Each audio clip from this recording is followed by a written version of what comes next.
Hello friends. Did you know nearly 80% of those who watch my videos aren't subscribed? If you enjoy these stories, please hit that subscribe button and leave a like. It really helps. Thank you for being here. By the way, where are you watching from? Let me know in the comments. I've been working on the Dalton Highway for 11 years. From Fairbanks to Dead Horse, from Dead Horse to Fairbanks. 414 miles with nothing frozen, most of it above the Arctic Circle. People ask me why I do it. I tell them the pay is good. That's only half true. The real reason is that around the third year, I stopped feeling comfortable around people, and the icy road doesn't ask questions. My name is Marcus Webb. I'm 42 years old. After my divorce, I bought a 2015 Peterbilt 389 with a private sleeper cab, paid for in advance. The truck is blue. I don't know why I'm mentioning this. Maybe when you spend 16 hours a day inside something, the color starts to matter. There's a crack running from the GPS mount on the dashboard to the passenger side. I've watched that crack grow over 4 winters. Sometimes I think about fixing it, but I never do. This happened in February, not in early February, when the days are short, but in mid-February, when the sun barely rises above the horizon and then seems to give up and start setting again. I had picked up a load of drilling equipment in Fairbanks, heavy stuff, the kind that makes the trailer groan on hills even when the road is dry.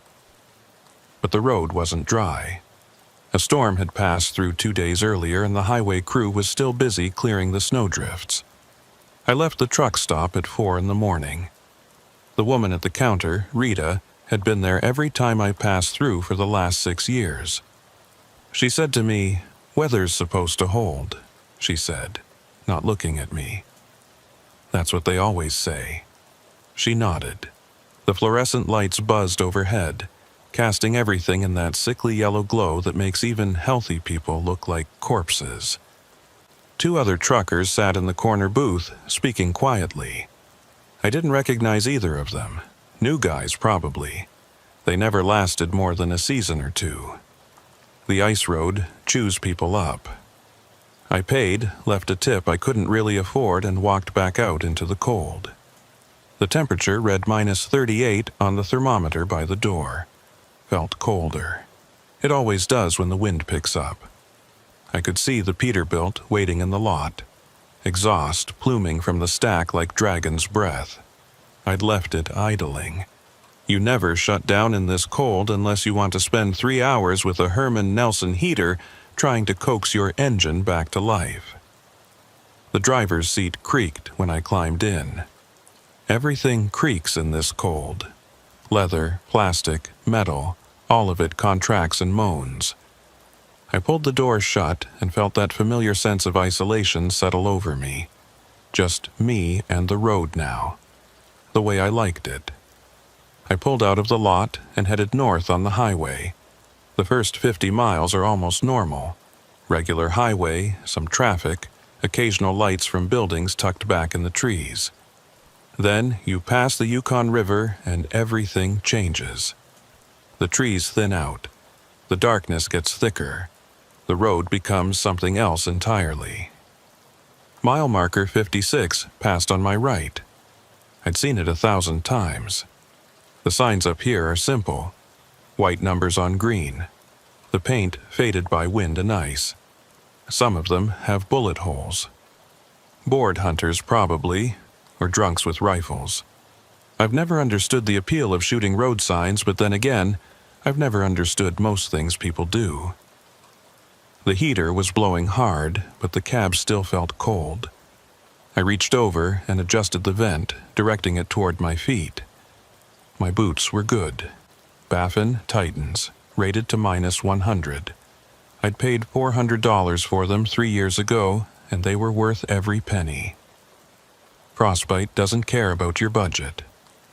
Mile marker 60 slid past, then 65. The road was empty. I hadn't seen another vehicle since leaving Fairbanks. That wasn't unusual, especially this time of year, this time of day. The darkness pressed against the windows like something alive. My headlights carved out a tunnel of visibility, maybe 200 feet, no more. Beyond that, nothing. Just black. The radio crackled. I'd had it on low, tuned to the trucker's channel. Sometimes guys would call out road conditions, warn about moose on the highway, that sort of thing. Mostly, it was just static. The signal up here is spotty at best. Sometimes you can pick up a station out of Fairbanks, but it fades fast once you get north of the Yukon. Southbound at marker 89, black ice on the grades. The voice was distant, breaking up. I keyed the mic. Copy that. Northbound at 70. Conditions good so far. No response.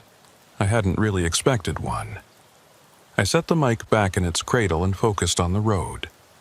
The Dalton Highway isn't like other roads. It was built in the 70s to service the Trans-Alaska Pipeline, and that's still its primary purpose. It's not meant for civilians, though they allow it. It's a working road, a dangerous road. No cell service. No gas stations for 100 miles at a stretch. No guardrails on most of it. Just you and the permafrost and the certainty that if something goes wrong, you're probably going to die before help arrives.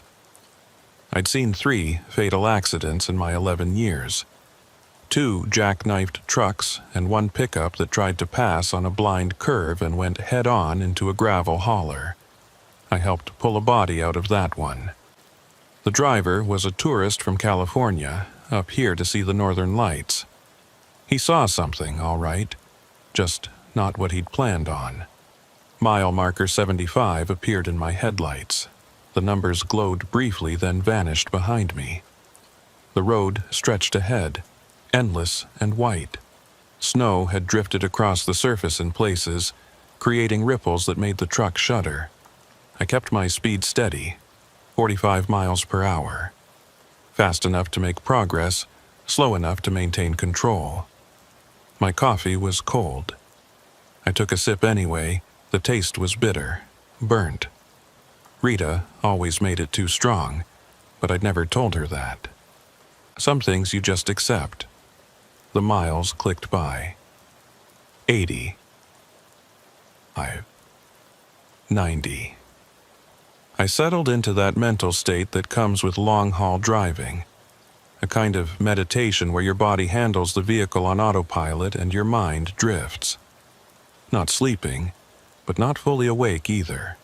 Hypnagogic, that's the word. I learned it from a magazine article once. The state between waking and sleeping. That's when I saw it. Mile marker 116. I blinked. Checked the GPS. According to the display, I'd just passed marker 94. But the sign in my headlights clearly read 116. White numbers on green. Same style as all the others. I craned my neck to look in the mirror as it receded behind me, but the darkness swallowed it too quickly. I glanced at the GPS again, still showing 94. I looked back at the road. The next marker should be 95, coming up in about a mile. I counted the seconds, watching the odometer tick over. 0.8 miles, 0.9. 1 mile even. Mile marker 95 appeared on schedule. I exhaled. Must have misread the previous one. Easy to do when you're tired. When the numbers flash by in the dark. The human brain sees patterns, fills in blanks. I'd probably seen 96 or 91 and my exhausted neurons had assembled it wrong. I turned the radio up a little, looking for company, even if it was just static. The noise helped. Silence up here can be oppressive. It gets inside your head and echoes. Mile marker 100 passed. Then 105, 110. Everything normal. The road curved gently to the east, following the terrain. Mountains rose on either side. Black shapes against a slightly less black sky. No stars. Overcast, probably. Snow coming. I felt it before I saw it. That drop in atmospheric pressure that signals a storm moving in. My ears popped. The air inside the cab seemed to thicken. I checked the mirror out of habit. seeing nothing but my own red taillights reflecting off the ice fog that was starting to form. Then I saw the sign again. Mile marker 116. This time I was ready for it. I hit the brakes, slowing the truck. The sign slid past on my right. I stared at it. White numbers on green. 117. No question. I could see the bolt holes where it was attached to the post. I could see the paint chips where the weather had abraded the surface. I checked the GPS. Mile 112. I sat there for a moment, truck idling, my heart beating faster than it should. The logical part of my brain, the part that deals with manifests and load weights and fuel consumption, tried to make sense of it. Someone had put up the wrong sign. Highway department made a mistake. Simple explanation. Except I'd been running this road for 11 years. I knew every mile marker, every curve, every frost heave that could break your suspension if you hit it wrong. There was no marker 116 between Fairbanks and marker 115. I put the truck back in gear and continued north. My hands felt cold despite the heater. I flexed my fingers on the steering wheel, working blood back into them. Mile marker 115 appeared exactly where it should be, then 120. 165. I kept checking the GPS obsessively now, matching it against every sign. Everything aligned perfectly. 15 miles later, I saw it again. Mile marker 116. Jesus Christ, I said aloud. My voice sounded strange in the cab, flat, absorbed by all the insulation. This time it was on the left side of the road, the wrong side. Mile markers are always on the right heading north. Always, it's a federal standard. But there it stood, clear as day in my headlights. 116. I stopped the truck completely this time, put it in neutral.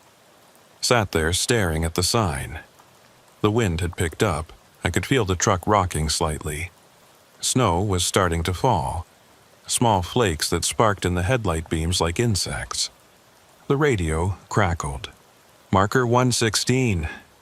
I grabbed the mic so fast I nearly dropped it. Say again. This is northbound at marker 130. Please repeat your traffic.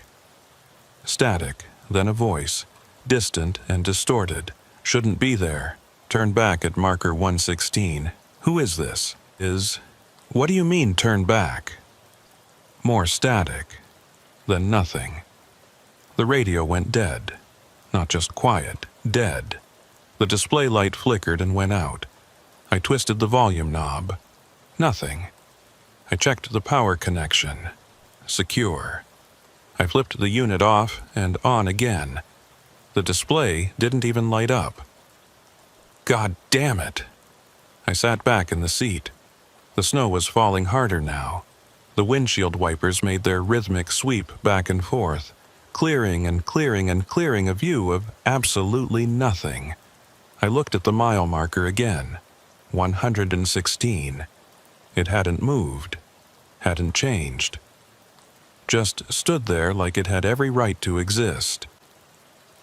I thought about turning around, going back to Fairbanks, calling in sick, saying the truck had mechanical issues, anything, but I'd never turned back from a run in 11 years. Never.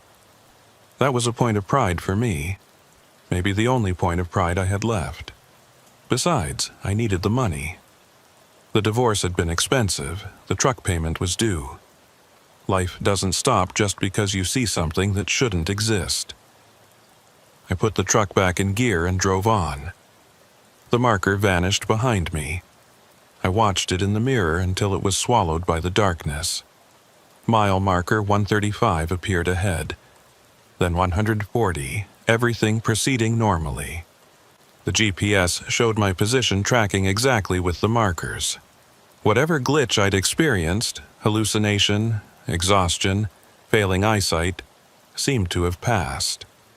The snow was accumulating on the road now. Not much yet, but enough to make the truck fishtail slightly on the curves. I downshifted, using the engine to help slow on the descents. The trailer weight was good, 38,000 pounds of drilling equipment, but that just meant I had more momentum to manage. At mile marker 150, I stopped for a break. Not a real stop, just pulled off onto the shoulder to clear my head. The engine idled rough. I could feel a miss in one of the cylinders.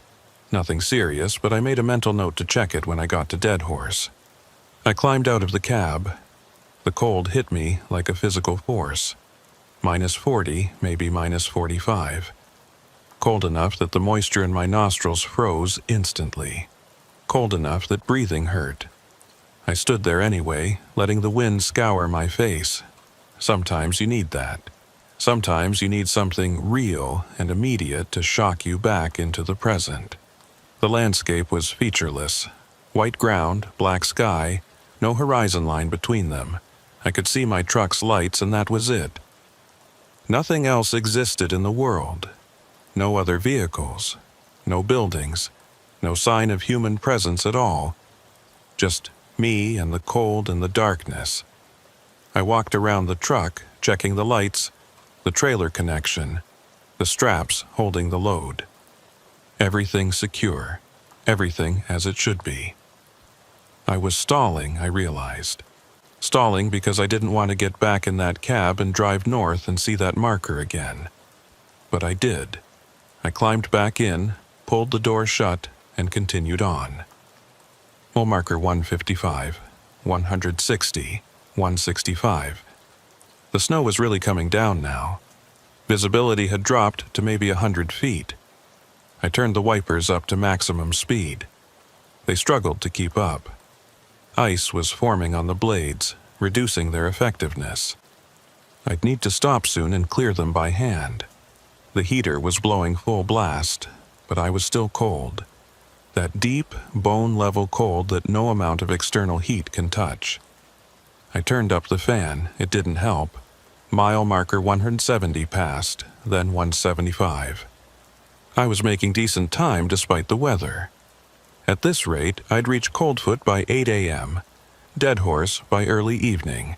I'd sleep in the truck, unload in the morning, and be back on the road south by noon tomorrow. Routine, normal, the way things were supposed to be. Mile marker 116 appeared in my headlights. I didn't brake this time, didn't stop. Just kept driving, my knuckles white on the steering wheel. The marker slid past on the right. Exactly where it should be, except it shouldn't exist at all. I counted in my head. 10 seconds, 20, 30. I checked the GPS. Mile 178. I looked back at the road. Mile marker 116 was ahead of me again. No, I said. No, that's not possible. But there it was, getting closer with every second. I could see the numbers clearly now. 116, white on green, official highway department sign. This time I did stop. Pulled the truck to a halt right in front of the marker. Put it in park. Pulled the brake. Then I got out. The wind nearly knocked me over. It had picked up to maybe 30 miles per hour, driving the snow horizontally. I pulled my hood up and cinched it tight around my face. My breath crystallized instantly, hanging in the air like frozen ghosts. I walked up to the marker, put my hand on it. The metal was so cold it burned through my glove, but it was real, solid. I could feel the rivets that held the number plate to the post. Could feel the slight irregularity where the paint had chipped and been touched up. I looked back at my truck. The lights seemed very far away, like they were at the end of a long tunnel. The engine noise was muffled by the wind. I looked at the marker again, traced the numbers with my finger. 118. Then I noticed something I'd missed before. There was writing on the back of the sign, small letters scratched into the metal with something sharp. I leaned closer, trying to make them out in the dim light reflecting from my headlights. Turn back. That was all it said. 2 words. scratched deep enough that I could feel them with my glove. My chest felt tight. I realized I'd been holding my breath. I forced myself to exhale, to inhale, to breathe normally. It was just a sign, just metal and paint and bolts. It couldn't hurt me. Whatever was happening, whatever malfunction in my perception or reality was occurring, a road sign couldn't hurt me. I walked back to the truck, climbed in, sat there for a moment with my hands on the wheel. The radio crackled to life. I actually jumped in my seat. The display lit up, showing the channel number. Static hissed from the speaker. Then a voice. "Marcus?" I stared at the radio. It knew my name. The voice knew my name. "Marcus, you need to turn around." "Who is this?" My voice came out as a whisper. "You're not supposed to be here. Not past marker 116. Turn back while you still can." "What are you talking about? Who the hell is this?" The static increased. The voice faded in and out. "Not safe. The road doesn't go where you think. Where does it go? Nowhere. Nowhere at all." The radio went dead again. Display dark. Speaker silent. I tried the power button. Nothing.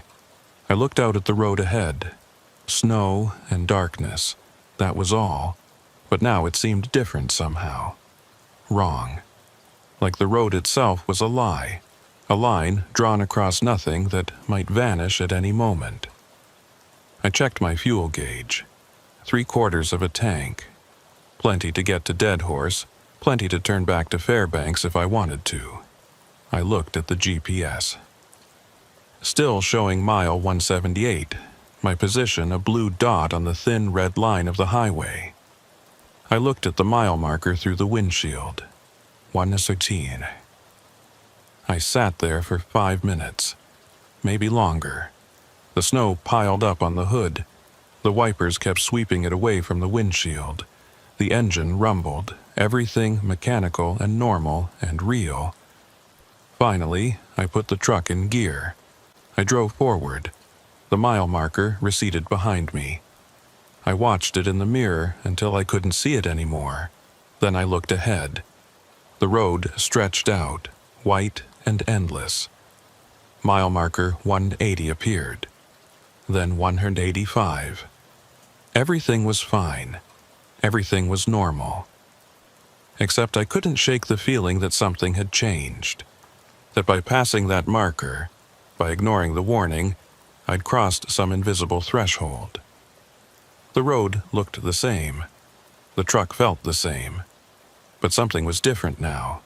The darkness seemed darker. The cold seemed colder. Mile marker 190 passed. My hands were shaking on the wheel. I told myself it was just the cold, just the adrenaline wearing off. The GPS showed my position at mile 192. I kept driving north, into the storm, into the darkness. Because that's what I do. That's what I've always done. I'm a long-haul trucker on the Dalton Highway. I run north to Dead Horse. I don't turn back. But as mile marker 195 appeared in my headlights, I realized I'd made a mistake.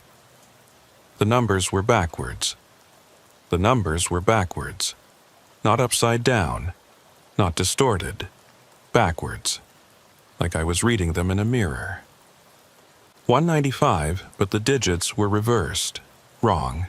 Impossible. I blinked hard. Rubbed my eyes with one hand while keeping the other on the wheel. When I looked again, the marker was normal.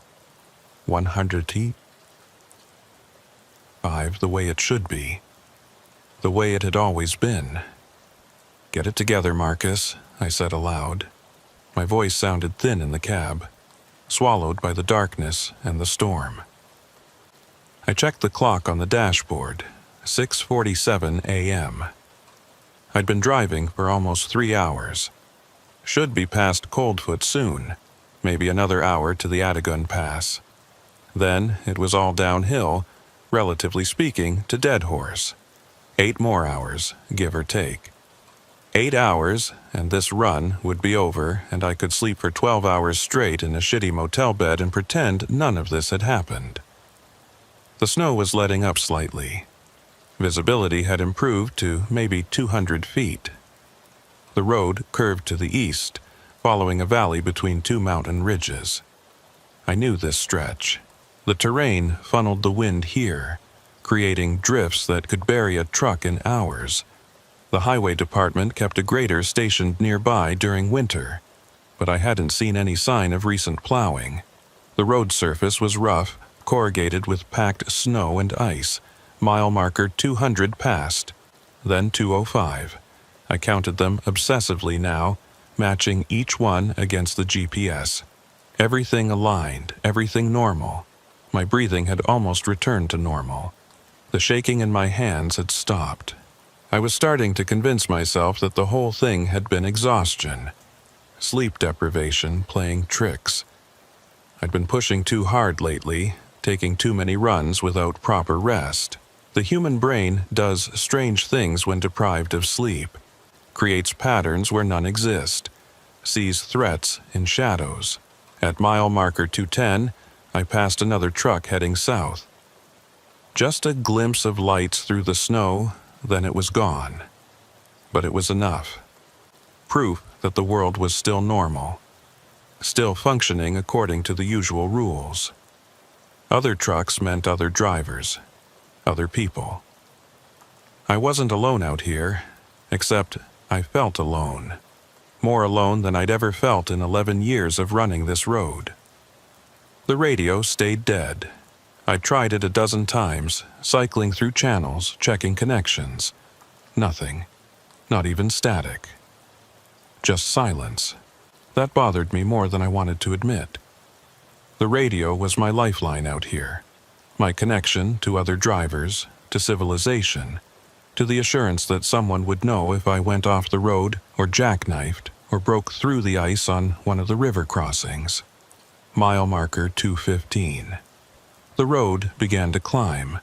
I downshifted, letting the transmission take some of the load. The engine groaned. That miss in the cylinder was getting worse. I could hear it now, a slight stutter in the rhythm. Nothing critical, but it added to the growing sense of wrongness. The temperature gauge showed -42. Cold enough that my breath would freeze solid if I exhaled too hard.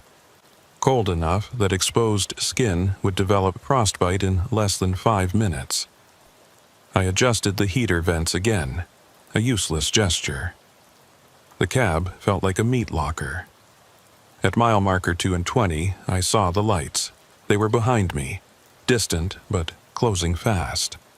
Headlights in my mirrors growing larger. Another truck, pushing hard to make up time. I moved over slightly, giving them room to pass. The road was barely wide enough for 2 vehicles, but drivers up here knew how to thread the needle. The lights kept coming. Getting closer, I could see them clearly now. The high beams and running lights of a heavy truck. Big rig, probably a Kenworth or Freightliner. Coming up fast. Too fast for these conditions. "Slow down, you idiot," I muttered. The lights filled my mirrors. They had to be right on my bumper now. I couldn't see anything but glare. I flashed my brake lights, a warning. The other truck didn't slow down. Then it pulled alongside me. I glanced over, trying to see the driver. But the other cab was dark. No interior lights, no silhouette visible. Just a black rectangle moving beside me, matching my speed exactly. We ran parallel like that for maybe 30 seconds, side by side on a road barely wide enough for one vehicle. I kept waiting for the other truck to either pass or fall back. It did neither, just stayed locked in position next to me, like we were tethered together. I tapped my brakes, slowing slightly. The other truck slowed too, maintaining that exact distance. I sped up, so did they. My heart was hammering now. This wasn't right, wasn't safe, wasn't possible on this narrow road in these conditions. I hit the horn, a long blast. No response from the other truck. Then, slowly, it began to drift closer, angling toward me. I saw the trailer starting to overlap with my lane. If they kept coming, we'd collide. At this speed, with this load weight, a collision would send both trucks off the road, probably kill both drivers. "What the hell are you doing?" I shouted, knowing they couldn't hear me. The other truck kept drifting. 10 feet away. 8. 6. I jerked the wheel to the right, pulling onto the shoulder. My tires hit the deep snow and the truck lurched. The trailer started to fishtail. I fought for control, counter-steering, feathering the brakes. The truck slewed sideways, engine screaming. For a moment I thought I was going to jackknife, going to roll, going to end up buried in a snowdrift with a crushed cab and no radio to call for help. Then the tires caught. The truck straightened. I bounced back onto the pavement, breathing hard, my pulse pounding in my ears. I looked in the mirror. The road behind me was empty. No lights, no other truck, just darkness and falling snow, like it had never been there at all. I kept the speed down for the next mile, my hands locked on the wheel. My heart was still racing. Adrenaline made everything seem hyper-real, every sound amplified, every shadow suspicious. At mile marker 225, I pulled over completely. Just stopped the truck on the shoulder, engine idling, and sat there. My hands were shaking again. I gripped the wheel until my knuckles ached, trying to make them stop. It didn't work. I climbed into the sleeper cab. I needed to lie down, just for a minute, just to catch my breath and let my heart rate return to normal. The bunk was narrow and hard, the blanket thin. I lay there fully clothed, staring at the ceiling. The truck rocked in the wind. I could hear it howling outside, a steady shriek that rose and fell. Snow hissed against the windows. The engine rumbled. Normal sounds, familiar sounds. I closed my eyes. I don't know if I slept, maybe for a few minutes, maybe not at all. That hypnagogic state again, suspended between conscious and unconscious. My mind drifted. I thought about my ex-wife Jennifer, wondered where she was now. Probably remarried, probably happy. Probably never thought about me at all. I thought about my father. He'd been a trucker too. Long haul, mostly the lower 48. He died on the road, massive coronary at a truck stop in Wyoming. Slumped over a plate of eggs and hash browns, the waitress said. Quick, at least, better than a lot of ways to go. I thought about mile marker 116. My eyes snapped open. I sat up. The cab was freezing, colder than it should be. I could see my breath, thick clouds that dissipated slowly in the stagnant air. The heater was still running. I could hear the fan, but no heat was coming out. I climbed back into the driver's seat. Everything looked normal. Dashboard lights glowing. GPS showing my position at mile marker 226. Engine temperature good. Fuel gauge at just under 3/4. I checked the vents. No warm air. I adjusted the temperature control. Nothing changed. The heater had quit working. Perfect, I said. Just perfect. I could keep driving. The engine would throw enough residual heat to keep me from freezing. Probably. Maybe. Or I could wait here, try to troubleshoot the heater, risk the engine temperature dropping too low to restart. Neither option was appealing. I put the truck in gear and pulled back onto the road. Mile marker 230 appeared. The road was climbing steadily now. I was approaching the foothills of the Brooks Range, the final major obstacle before Dead Horse. The terrain here was brutal. Steep grades, tight switchbacks, avalanche zones. In good weather, it was challenging. In this storm, it was potentially lethal. I kept the speed down, 25 miles per hour, sometimes less. The trailer swayed behind me, 40,000 pounds of drilling equipment trying to drag me backwards on the climbs, trying to push me forward on the descents.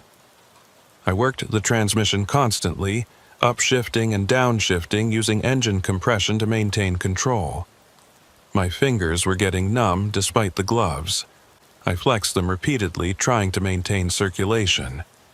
My feet were worse. I couldn't feel my toes anymore. That was bad. That was frostbite territory. At mile marker 235, the GPS flickered. Just a brief disruption, the screen going black for a second before coming back. But my position had changed. According to the display, I'd jumped ahead to mile marker 245. "No," I said. "No, that's wrong." I looked out at the road. Mile marker 235 was receding behind me. I was at 235, not 245. The GPS was malfunctioning, except when I checked my fuel gauge, it showed I'd used more fuel than I should have at mile 235. The math didn't work unless I'd actually covered 50 miles since Fairbanks. The GPS flickered again. This time it showed mile marker 116. I stared at it. The little blue dot on the screen, positioned at marker 116. But I was past 235. I knew I was past 235. I'd seen the markers, counted them. The screen flickered once more and went dead. Just black. No backlight, no display, nothing. God damn it! I slammed my palm against the dashboard. The impact sent a jolt of pain up my arm. The GPS stayed dark. I was driving blind now. No radio, no GPS, just the markers and my memory of the road. I'd done this route so many times I could probably drive it with my eyes closed. But that was in normal conditions, not in a storm, not with my heater dead and my core temperature dropping. I should turn back. The thought came clear and insistent. Turn around, head back to Fairbanks, get the truck serviced, get warm, live to drive another day. But I couldn't. Something wouldn't let me. Some stubborn core of pride or stupidity or simple inertia. I'd never turned back. Not once in 11 years. I wasn't going to start now. Mile marker 240 appeared. Then 245. The numbers reassured me. Solid. Real. Proof that I was still moving forward. Still making progress. The road leveled out briefly. I was on a plateau between ridges. The wind hit the truck broadside here, shoving it sideways. I corrected, overcorrected, corrected again. The steering felt loose. Something in the linkage was wearing out. Add it to the list of problems. In the distance I saw lights. Not vehicle lights, structure lights. The pale orange glow of sodium vapor lamps. A building. Probably the highway maintenance station at Coldfoot. Civilization. Warmth. Help. I pushed the accelerator down slightly, picking up speed. The lights grew closer. I could see the outline of buildings now. Several structures clustered together. The maintenance station, a small store, maybe a restaurant. Mile marker 250 passed. The lights were maybe a mile ahead now. I'd be there in 3 minutes. I could stop, get warm, call someone to look at the heater, maybe even sleep in a real bed. The lights went out. All of them, simultaneously, like someone had thrown a switch. One moment they were there, the next moment, darkness, complete and total. I kept driving. Maybe it was just a power failure. Happened all the time up here. The buildings would still be there. Someone would have a generator. Mile marker 255 appeared in my headlights. Where the buildings should have been, there was nothing. Just empty road. Empty land. Empty darkness. I slowed to a crawl, looking for any sign of the structures I'd seen. Tire tracks, disturbed snow, anything. There was nothing.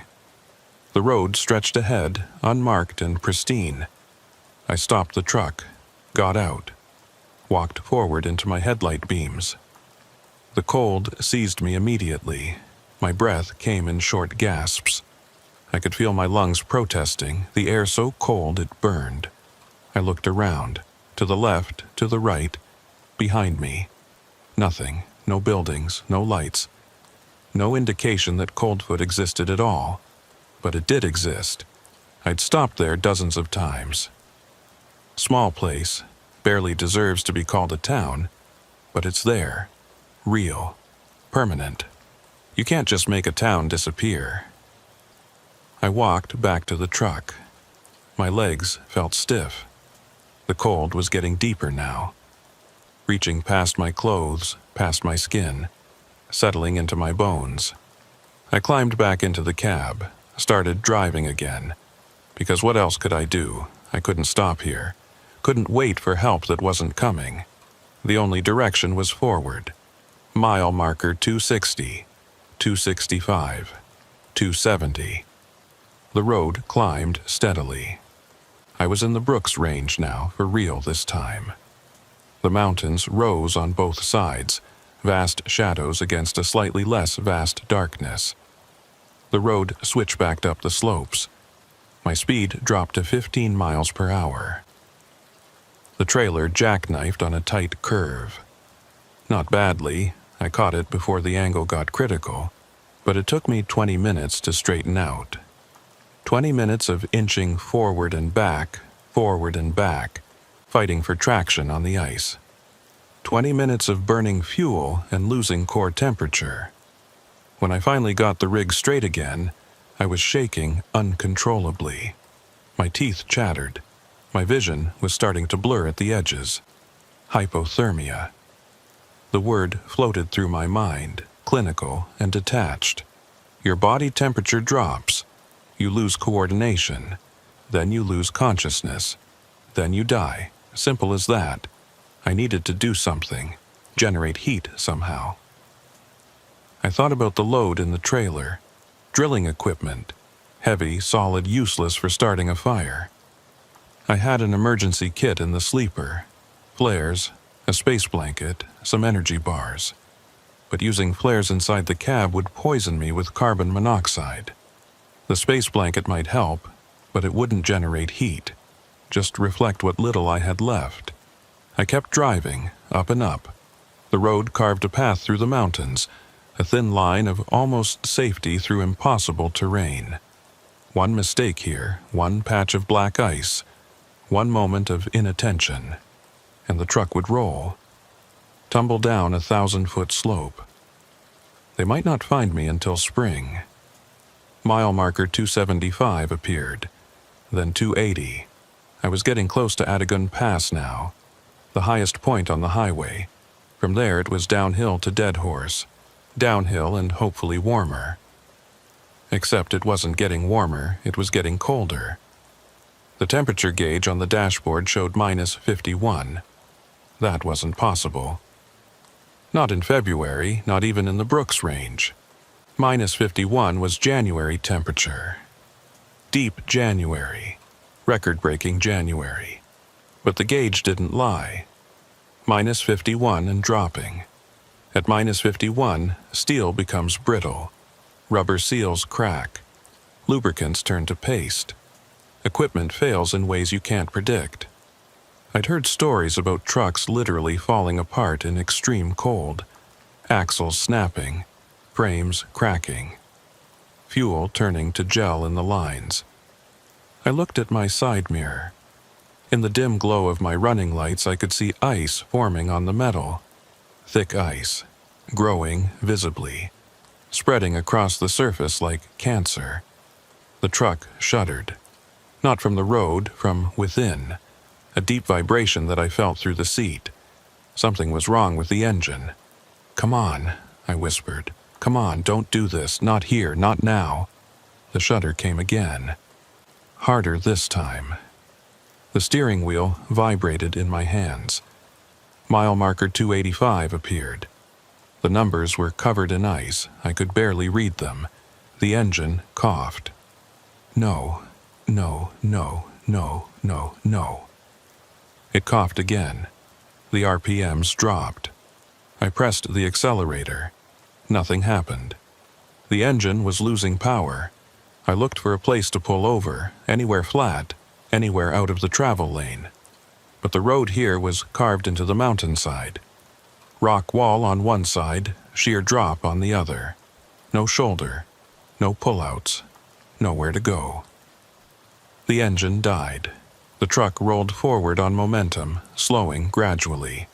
I steered it as straight as I could, let it coast until it stopped. Then silence. Just the wind. Just my breathing.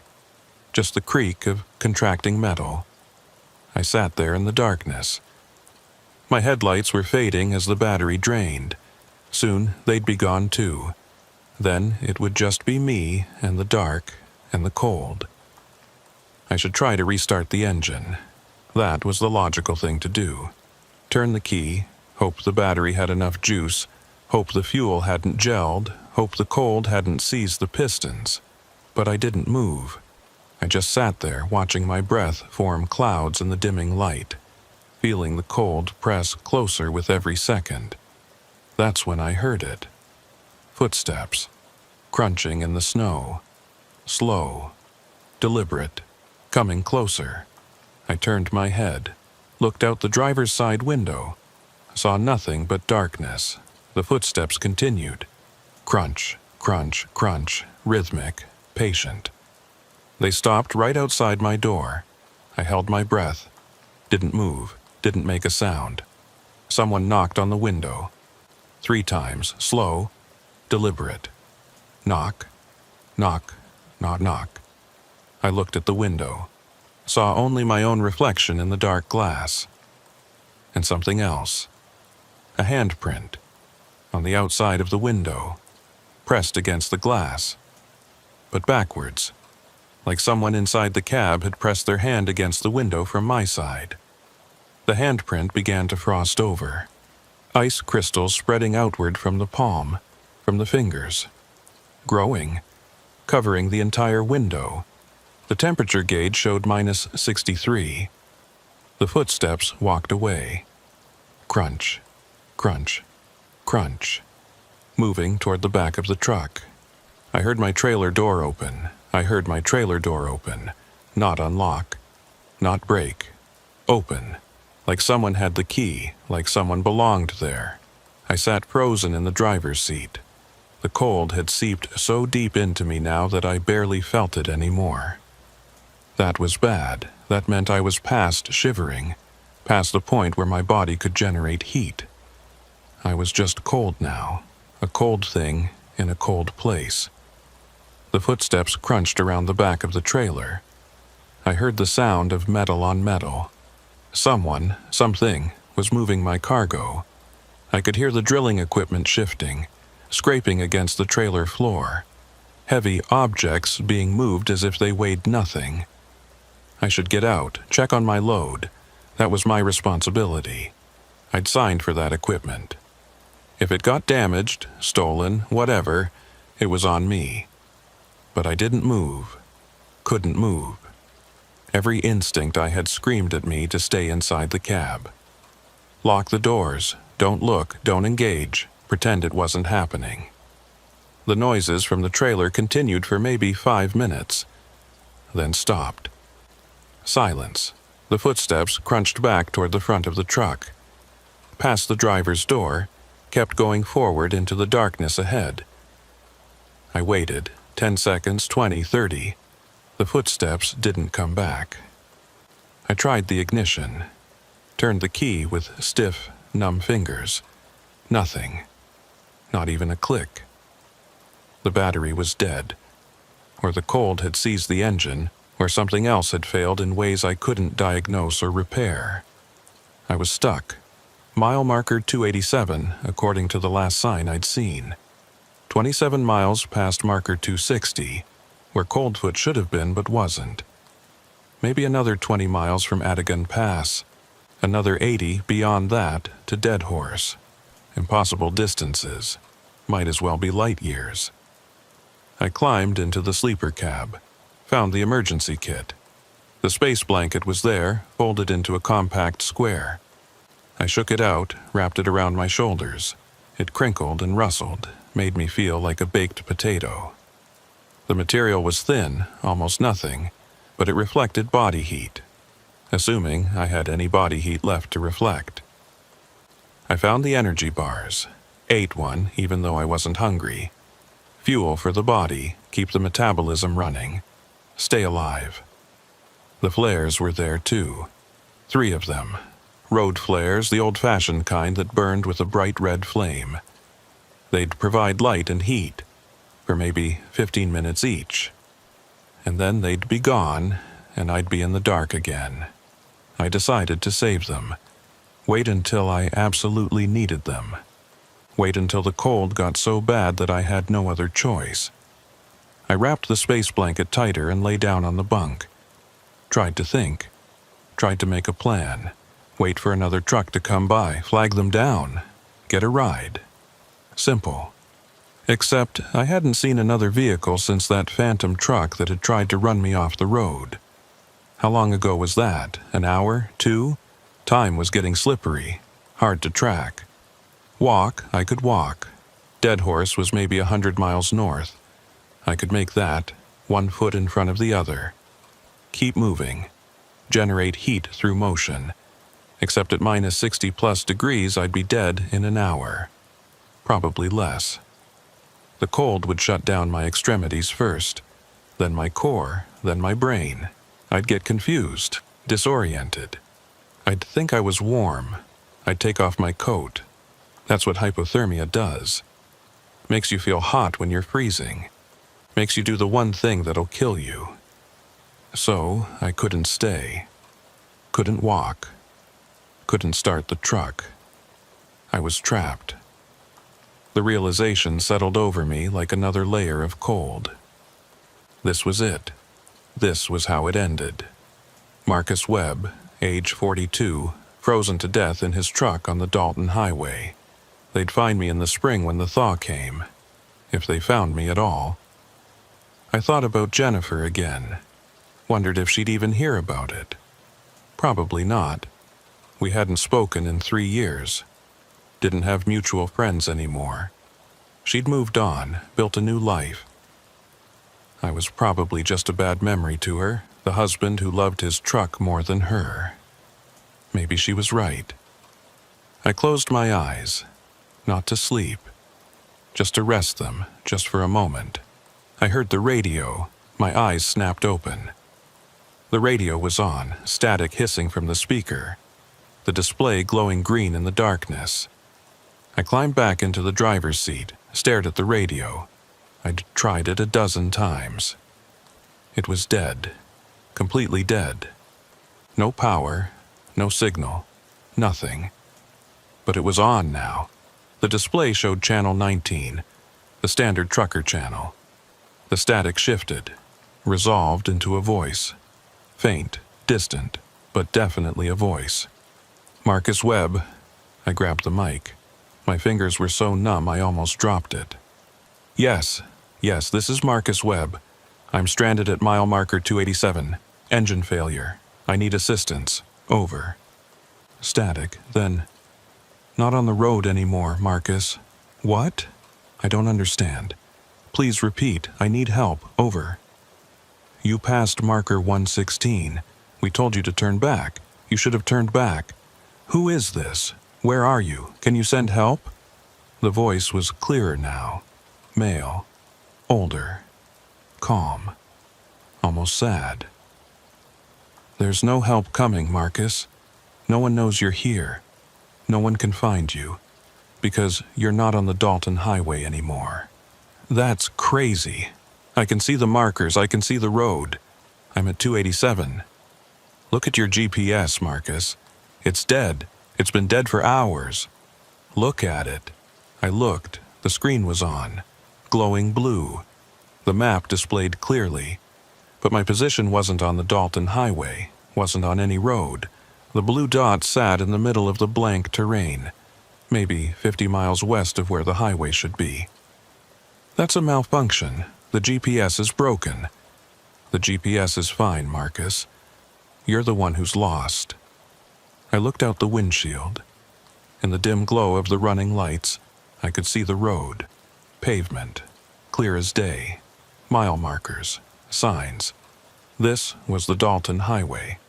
I'd driven it 1,000 times. You're wrong. I'm on the road. "Are you?" I opened the door, climbed out. The cold hit me, but I barely felt it anymore. Everything was numb. I walked forward into the headlight beams. The road was there. I could see it. Pavement stretching ahead into the darkness. I walked to where the white line should be. Looked down. Snow, unbroken snow.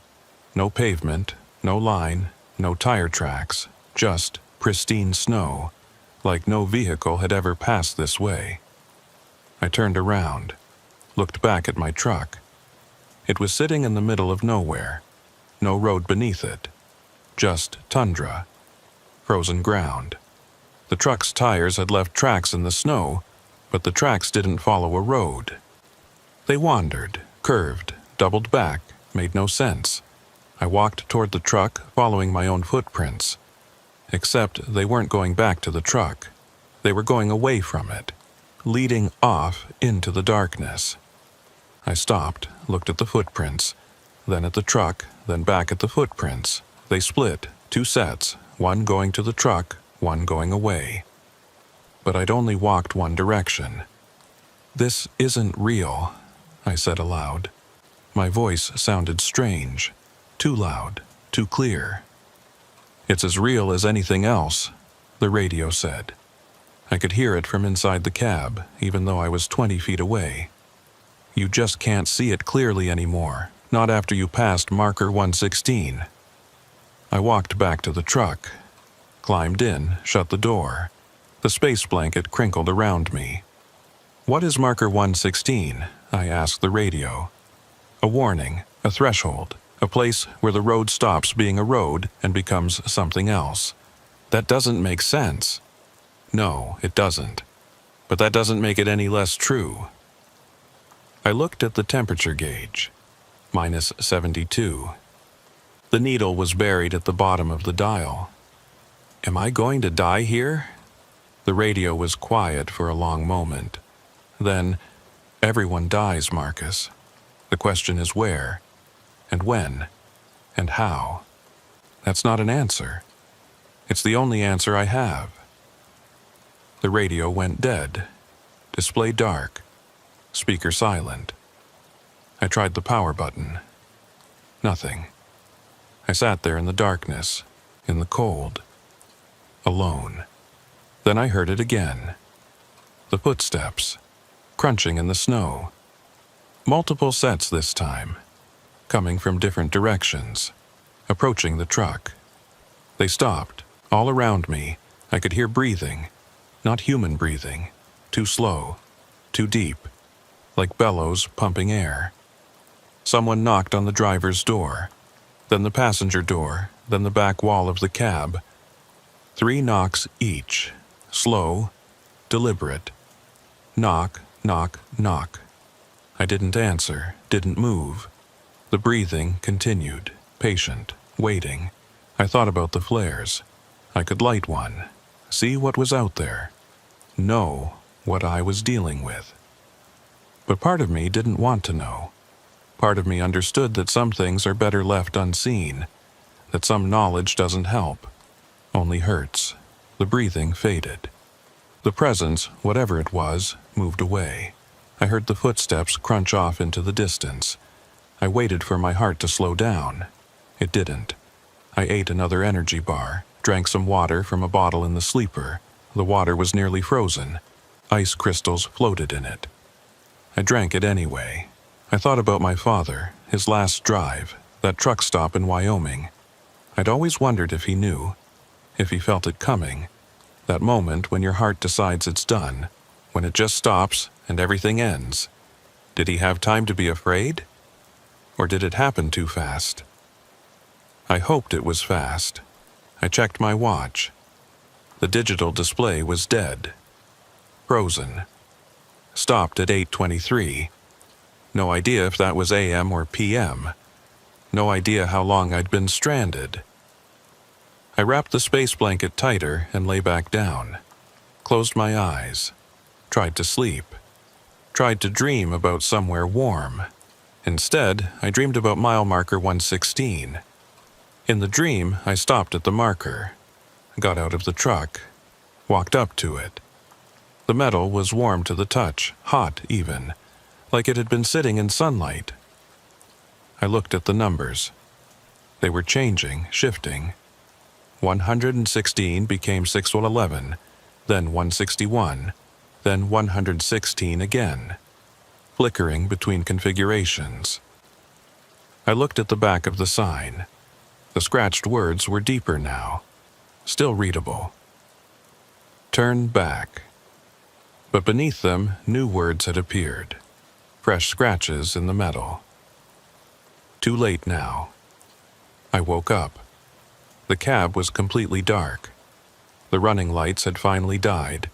The battery drained, no lights, no heat, no sound except my own breathing and the wind outside.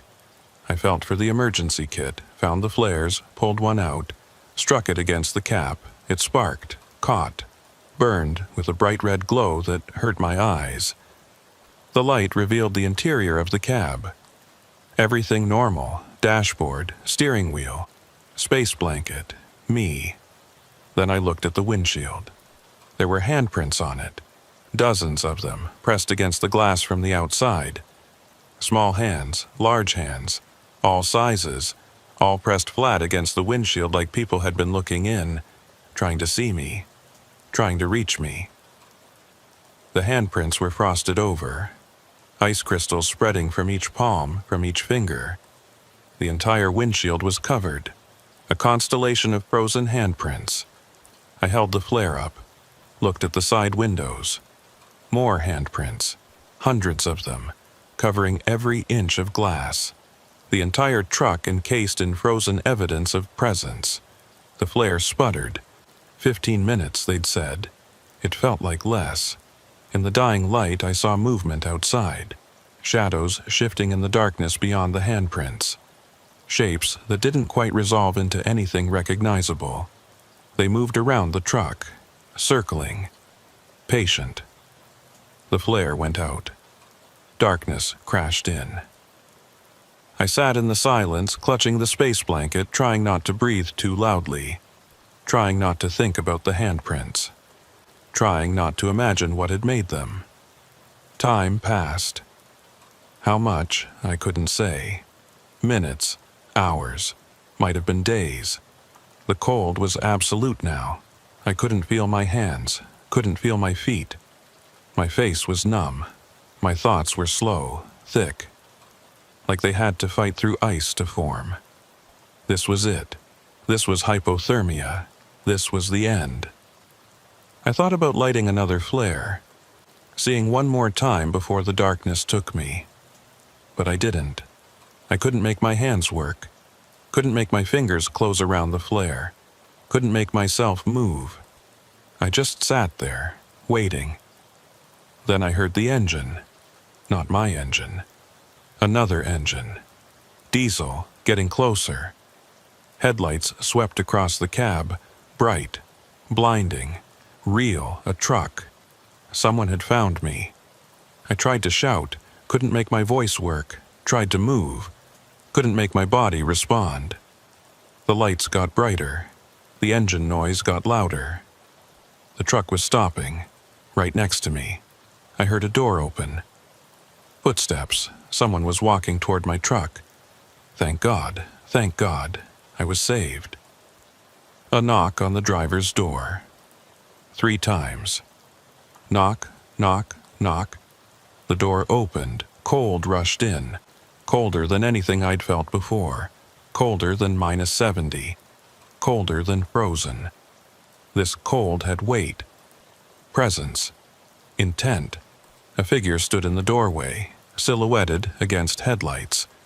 I couldn't make out details. Just a shape. Human-shaped, roughly. It reached toward me. I tried to pull back. Couldn't move. The hand touched my shoulder. The cold sank through my coat, through my skin, through my bones, all the way to my core. The figure leaned close. I could smell it now. Not rot, not decay. Something else. Something older.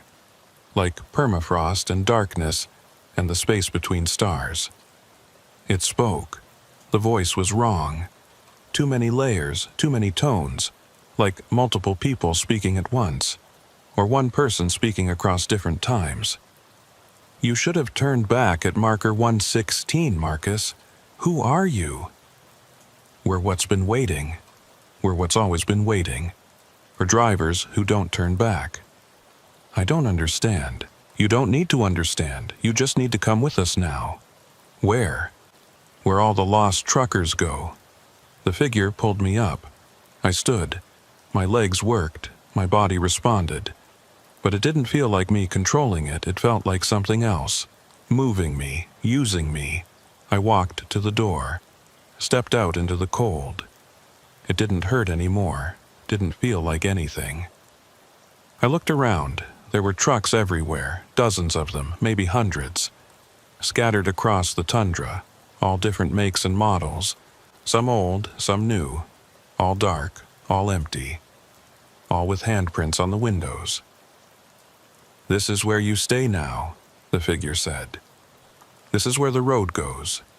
Past marker 116, into the cold, into the nothing. For how long? Until someone else doesn't turn back. Until we have a replacement. Then you can move on. Move on to where? The figure didn't answer. Just pointed toward the horizon. I looked. In the distance I could see lights. Faint. Flickering. Like a town.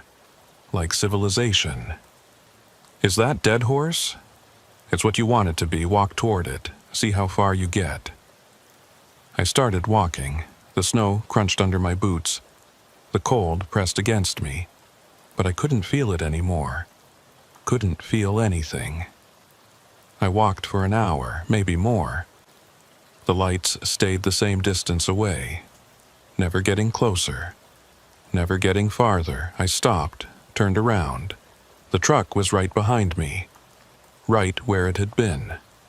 Like I'd never moved at all. The figure was still there, waiting. I told you, it said. You can't leave. No one leaves. There has to be a way. There was. Marker 116. You drove past it. I walked back to my truck. The Peterbilt, blue paint, cracked dashboard. My home for 11 years. I climbed into the cab, sat in the driver's seat. Everything was frozen solid. Ice coated the steering wheel, the seat, the controls. The entire interior was a sculpture of frost. I sat there anyway. The figure appeared in the doorway again. You'll get used to it, it said. Eventually, after a few years, or a few decades. Time is different here, you'll see. What am I supposed to do? Wait, like the others. Wait for the next driver who doesn't turn back. Then you can show them, guide them, become what I am. No, I won't do that. You will. Everyone does. Because there's nothing else to do. Nothing else to be. This is what's past marker 116. This is what's at the end of the road. The figure stepped back. The door closed. The darkness returned. I sat in the frozen cab alone, surrounded by handprints on the windows, waiting for something that might never come. And then I heard it. An engine. Distant, getting closer. Headlights appeared on the horizon, moving toward me. A truck, a real truck, running north. Just like I had been. I climbed out, stood by the road, the real road. The one that only appeared sometimes in certain conditions for certain drivers. The truck approached. I could see the driver now, a woman, young, maybe 30. She saw me, slowed down. I raised my hand, flagged her down. She stopped, rolled down the window. "You okay?" she shouted over the engine noise. I wanted to warn her, wanted to tell her to turn back. Wanted to say that the road ahead wasn't a road anymore. That marker 116 was waiting. That she needed to go south while she still could. But I didn't. Instead, I heard myself say, "Yeah, I'm fine, just checking my load. You heading to Dead Horse?" "Yeah, Long haul from Fairbanks. Weather's supposed to get worse. You might want to push through. Don't stop if you can help it. Will do, thanks. She rolled up the window, started to pull away. Then she stopped, rolled the window down again. Hey, did you see a mile marker back there? 116? My GPS is acting weird. Says I'm at 116, but I just passed 215. I felt something cold settle into my chest. Not the cold of temperature, something else. Something worse. No, I heard myself say. Haven't seen anything like that. GPS up here is always glitchy. I wouldn't worry about it. Okay, thanks. Stay warm out here. She drove away. I watched her taillights disappear into the darkness. Then I walked back to my truck, climbed into the frozen cab, sat in the frozen seat, waiting, because that's what you do here. Past marker 116. In the cold, in the nothing. You wait for the next driver who doesn't turn back, and then you become the thing that guides them here. I've been here 11 years, or maybe 11 hours, or maybe 11 minutes. Time doesn't work the same way past marker 116. Sometimes I think it doesn't work at all. I know my name is Marcus Webb. I know I drove a blue Peterbilt. I know I had a wife named Jennifer who left me because I loved the road more than her. These facts sit in my head like stones, heavy, solid, but distant, like they belong to someone else. I watch the other drivers sometimes, the ones who stopped here before me. There are hundreds of them, maybe thousands. They wander between the trucks. Sometimes they try to start their engines. The sound echoes across the tundra. Click, click, click, click. But nothing catches. Nothing runs. The cold is too deep. The distance is too far. Some of them talk to each other. Quiet conversations that I can almost hear if I listen hard enough. They discuss routes they remember, loads they carried, truck stops where the coffee was good, normal things, human things, as if saying them enough times will make them real again. I don't talk to them. I don't know why. Maybe because talking would make this real, would make this permanent. As long as I stay quiet, I can pretend I'm just taking a break, just pulled over for a rest. Soon, I'll start the engine and drive north to Dead Horse, and everything will be normal. Except the engine doesn't start. Hasn't started in 11 years or 11 hours or however long I've been here. The handprints on my windows are permanent now. The ice has fused to the glass. When I look through them, the world outside is fragmented, broken into pieces by the shapes of palms and fingers. Sometimes the handprints move, just slightly. A finger shifting position, a thumb pressing harder against the glass. I don't look at them when that happens. I've tried walking out, following the lights on the horizon. I've tried it maybe 100 times. The lights never get closer. The distance never changes. After a while, could be minutes, could be hours, I always end up back at my truck. Like the walk never happened. Like the distance between here and there doesn't really exist. There's a guy in a Kenworth parked about 50 yards from me. I see him sometimes, sitting in his cab, staring at his steering wheel. He's been here longer than me. I can tell by the ice. It's grown up the sides of his truck like crystal trees. Eventually, I think, the ice will cover everything. Will bury all of us. And we'll be part of the landscape. Part of the frozen nothing. I wonder if that would be better. If being fully consumed by the cold would be a kind of release. If the ice would let me stop waiting. Because waiting is all there is here. Waiting for the next driver. Waiting for the chance to pass this on. That's what the figure told me. That's the rule. You stay until someone else doesn't turn back at marker 116. Then they take your place. Then you can move on. Except I've seen drivers come through.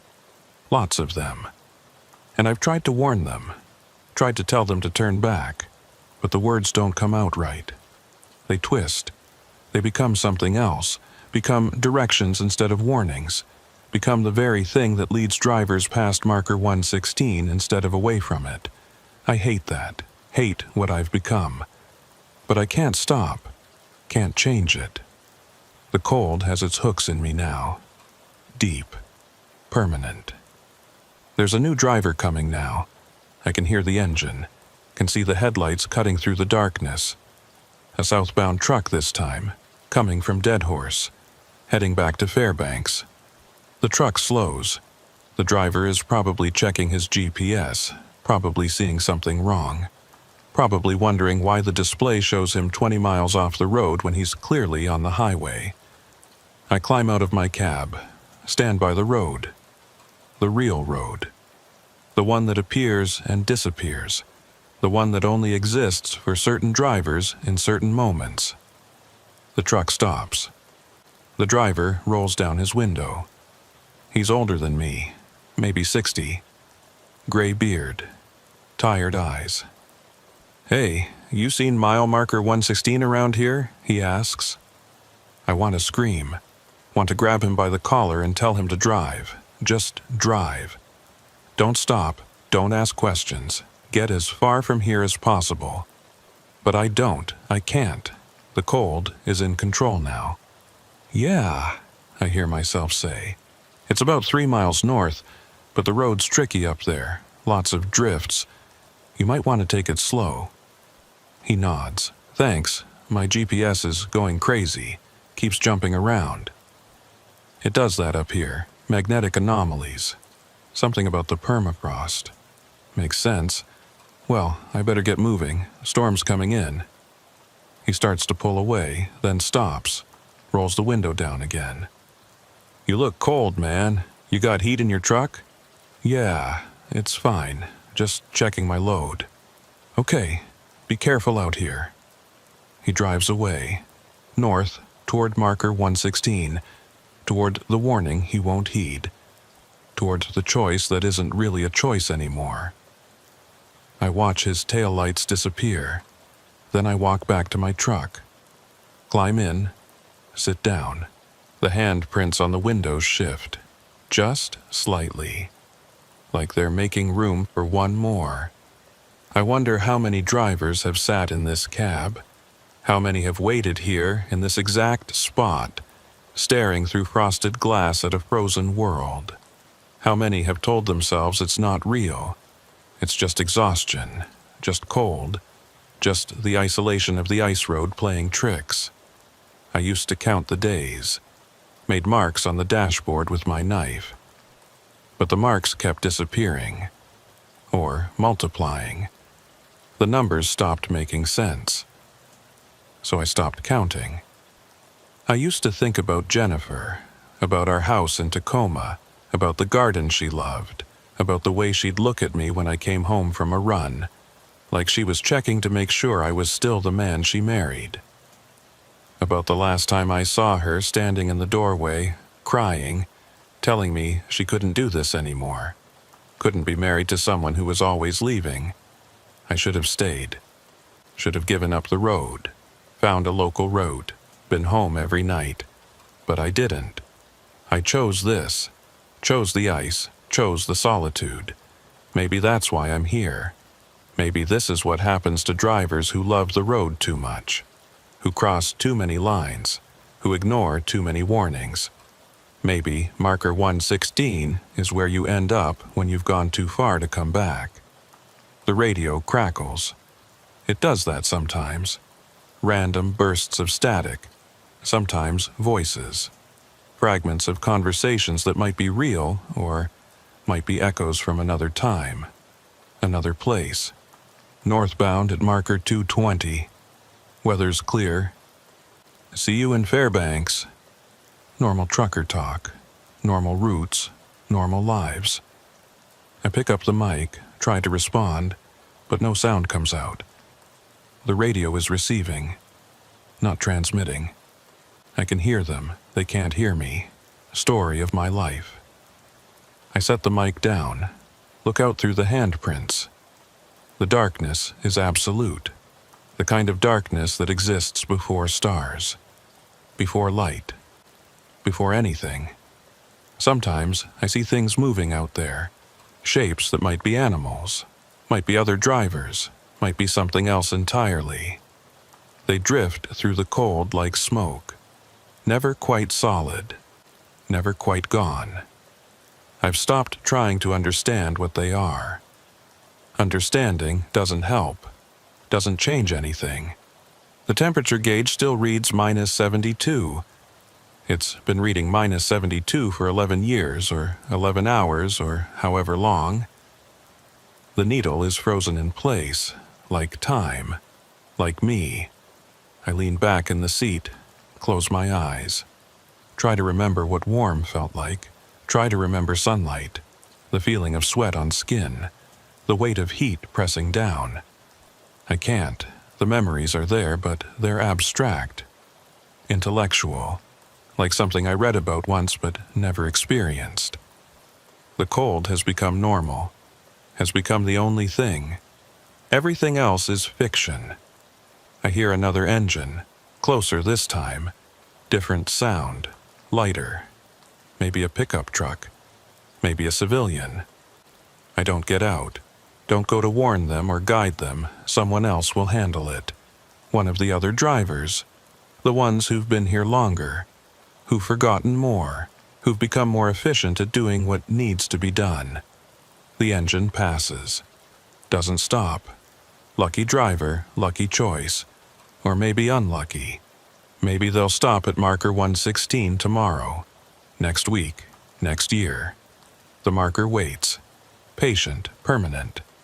Everyone passes it eventually. I open my eyes, look at the dashboard, at the crack running from the GPS mount to the passenger side. I've watched that crack for 11 years, watched it grow, watched it spread. It's covered in ice now, filled with frost, but it's still there, still the same crack, still proof that this truck, this life, was real once. I used to care about that, used to need that proof. Now I'm not sure why. The handprints on the windshield shift again, more pronounced this time. Fingers spreading, palms pressing harder, like whatever made them is trying to get in, or trying to get out. I don't look, don't acknowledge, don't give it the power of attention. That's the trick I've learned. Don't engage, don't respond, just sit, just wait, just endure. Eventually, and it might be years, might be seconds, eventually someone will take your place. Eventually, you'll be released. Eventually, you'll get to move on to whatever comes after this. At least, that's what the figure told me, what it promised. But I haven't seen it since that first night. First day, first moment, and I'm starting to think maybe it lied. Maybe there is no eventually. Maybe this is permanent. Maybe past marker 116, nothing ever changes. Maybe this is what forever looks like. The thought should terrify me, should fill me with despair, but it doesn't. I'm too cold for that, too numb. Terror requires heat. Despair requires hope. I have neither. I just have this cab, this seat, this waiting. The radio crackles again. Marcus Webb. I look at it. The display is glowing. Channel 19. Can you hear me, Marcus? I recognize the voice. It's mine. My voice. From outside the truck, I look out the window. There's a figure standing by the driver's door. My height, my build, wearing my coat. My face. It's me standing outside, looking in. What do you want? I ask. To show you something, my voice says. Come outside. I've been outside. There's nothing there. There is now. Come see. I shouldn't. I know I shouldn't. But curiosity is the last human thing I have left. The last spark that hasn't frozen over. I open the door. Step out. The cold doesn't touch me. I'm beyond that now, beyond feeling, beyond change. My double stands a few feet away, exactly like me. Down to the last detail, the scar on my left hand from a knife that slipped, the crooked way my nose sits from a bar fight in Anchorage. Everything. What am I looking at? I ask. Your replacement, it says. I turn. There's another truck pulling up, slowing down. A blue Peterbilt, 2015 model, same as mine. The driver gets out, walks toward us. He's younger, maybe 35, dark hair, tired eyes. He looks at me, then at my double, then back at me. Either of you guys seen mile marker 116? He asks. I open my mouth to answer, to warn him, to tell him to run, but my double speaks first. Yeah, it's right here, he points. I look. There's a sign right next to my truck. Mile marker 116. I don't know how I missed it. It's been there the whole time. Or it just appeared, or it was always there and I couldn't see it. The new driver walks up to the sign, touches it. The metal is warm under his hand. I know because I remember. I remember touching it in my dream. I remember the heat. This is wrong, the new driver says. This marker shouldn't be here. But it is, my double says. And you're here too. So what are you going to do about it? The new driver looks at his truck, then at mine, then at the darkness beyond. I should turn back, he says. Yes, my double agrees. You should. But I won't. No, you won't. The new driver gets back in his truck, starts the engine, drives north, past the marker, into the darkness, into the cold, into the nothing. My double turns to me. Your turn, it says. My turn for what? To leave. That was your replacement. You can go now. I look toward the horizon. The lights are still there. Closer now. Much closer. Close enough that I can see details. Buildings, streets, people. That's not Dead Horse, I say. No, my double agrees. It's not. What is it? The next place. The place after this, where all the lost drivers go when they're done waiting. Is it better? It's different. That's not an answer. It's the only answer I have. I look at my truck, the blue Peterbilt, the cracked dashboard, the home I've had for 11 years, the prison I've had for 11 years or 11 hours or however long. Can I say goodbye? I ask. To what? I don't know. To this. To who I was. You were a truck driver named Marcus Webb. You ran the Dalton Highway. You didn't turn back at marker 116, that's all. There's nothing else to say goodbye to. Maybe my double is right. Maybe that's all I ever was. A driver, a route, a choice. I start walking toward the lights. They're close now. So close I can almost touch them. Behind me, I hear an engine start. The new driver, younger me, the one who didn't turn back, beginning his wait. I don't look back. Looking back never helps. The lights get brighter. The buildings take shape. I can see doors, windows, signs that I can almost read. I'm maybe 20 feet away when I stop. Something's wrong. The buildings are empty. The windows are dark. The signs are blank. Everything is hollow. A facade, a stage set with nothing behind it. I turn around.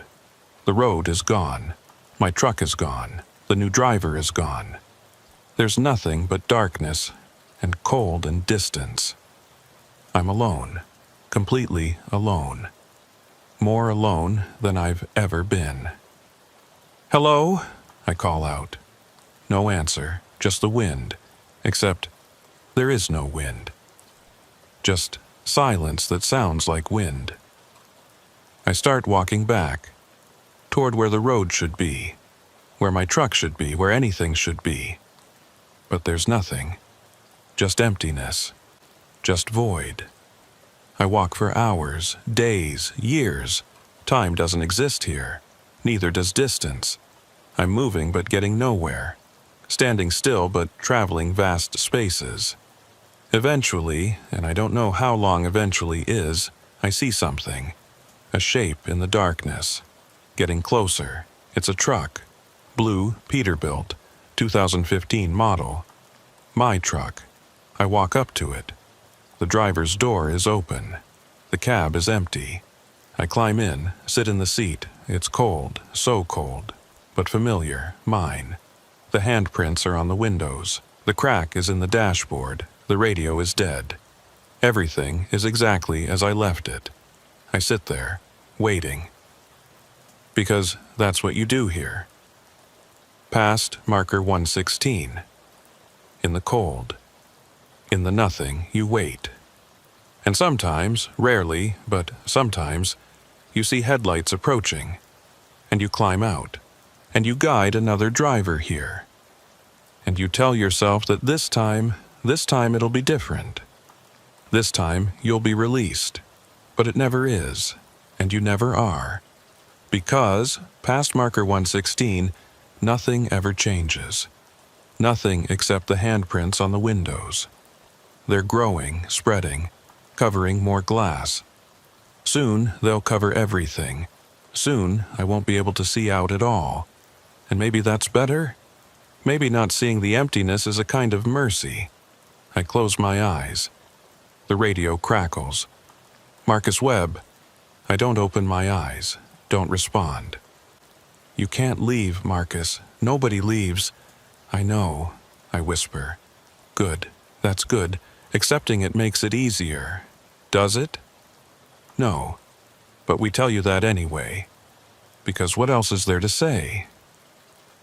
The radio goes silent. I sit in the darkness, in the cold, in the waiting, and I hear footsteps outside, crunching in the snow. Multiple sets, coming closer. They stop at my door, 3 knocks. Knock, knock, knock. I don't answer. The door opens anyway. The cold rushes in. Deeper than before, colder than anything. Colder than the space between atoms. Colder than death. A figure stands in the doorway. Not my double this time. Something else. Something older. Made of ice and darkness, and the weight of all the drivers who didn't turn back. It reaches for me. I let it. Because what choice do I have? What choice did I ever have? Its hand touches my shoulder. The cold sinks through, down to my core, down to wherever the thing that makes me still exists. And I understand now, finally, completely. There is no eventually, no replacement, no moving on. Those were lies, comforting fictions to make the waiting bearable. The truth is simpler, crueler. Past marker 116, you don't wait for a replacement. You become part of what does the replacing. You become the cold, the darkness, the thing that knocks on windows, the thing that leaves handprints on glass. You become the road itself, the marker, the warning that no one heeds. The figure pulls me up. I stand, walk to the door, step out. My body, what used to be my body, stays in the truck, slumped in the seat, frozen solid. Another piece of wreckage in the graveyard of drivers who didn't turn back. I float, drift, become diffuse, become nothing and everything. Become the cold that has no temperature, the darkness that has no depth, the distance that has no measure. I see other trucks now, hundreds of them, thousands, scattered across dimensions I didn't know existed, each one containing a driver, each driver waiting, each wait eternal. I see the road, the real road, not the Dalton Highway, something older, something that existed before highways, before roads, before the concept of travel itself. It's a line scratched across reality, a wound that never heals. And we're the infection, the drivers who pushed too hard, who ignored the warnings, who thought we could go anywhere, be anywhere as long as we kept moving. But you can't outrun what's inside you. And for us, for drivers, what's inside is the need to go, the need to push forward, the need to never stop. So we don't stop, even here, even past marker 116, even past the end of everything. We just keep driving, keep moving, keep pushing into the cold. Forever. I see a new set of headlights approaching, a truck, coming north. Young driver, tired eyes. Just like all of us were once. I drift toward them, become solid enough to be seen, human enough to be trusted. The truck slows. The driver rolls down the window. "Hey," he says, "you seen mile marker 116 around here?" And I hear myself answer, hear the words form, hear the lie take shape. "Yeah, it's just up ahead. 3 miles maybe, but be careful. The road gets tricky after that." He nods, thanks me, drives on, toward the marker, toward the choice, toward becoming what I am. And I watch him go, watch his taillights disappear into the darkness, into the cold, into the nothing. Then I turn, drift back to my truck, my body, my frozen moment, and I wait, because that's all there is now, all there ever was, all there ever will be. Just the cold, just the waiting, just mile marker 116 appearing where it shouldn't, warning of something that can't be avoided. And somewhere, somewhen, another driver is approaching, another set of headlights cutting through the dark, another person who won't turn back. Because nobody turns back. Nobody except the ones who never left in the first place, the ones who became the road itself, the ones like me, Marcus Webb, age 42. Died on the Dalton Highway at mile marker 287, except there is no mile marker 287. There never was, there's only 116. There's always been only 116, and when they find my truck, if they find my truck, they'll see the handprints on the windows. They'll see my body frozen in the seat. They'll see the crack in the dashboard, the dead radio, the empty cab. But they won't see the marker. They never do. Not unless they're supposed to. Not unless they're next. The GPS in my truck still shows my position. Still marks where I am. Or where I think I am. Or where I was when time stopped meaning anything. Mile marker 116. The marker that shouldn't exist. The marker that's everywhere and nowhere. The marker that's always ahead, no matter how far you drive. I look at the handprints on my windows one last time. They've stopped moving now. Stopped growing. They've found their final shape. And I realize, with the last shred of whatever consciousness I have left, that they're not trying to get in. They're trying to get out. All the drivers who came before me, all the ones who didn't turn back, trapped in the glass, trapped in the ice, trapped in the moment of their choice, trying to warn the next one. But the warning looks like directions. The plea looks like guidance.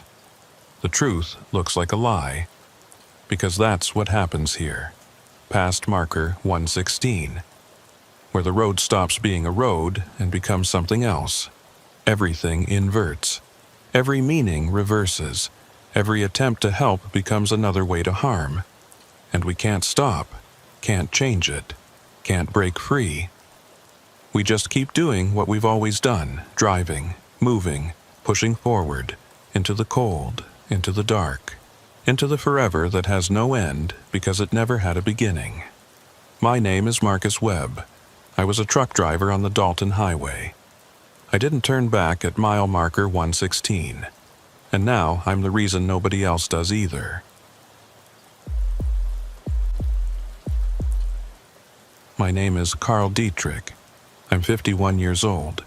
I've been driving ice roads in the Northwest Territories for 23 years. That's longer than most marriages last. Longer than most careers. Longer than some people live. People think ice road trucking is about the money. They're half right. The pay is good. 60, 70,000 for a 2-month season if you push hard. But that's not why most of us do it. We do it because normal roads feel wrong after a while. Too permanent, too certain. Ice roads are honest. They tell you the truth.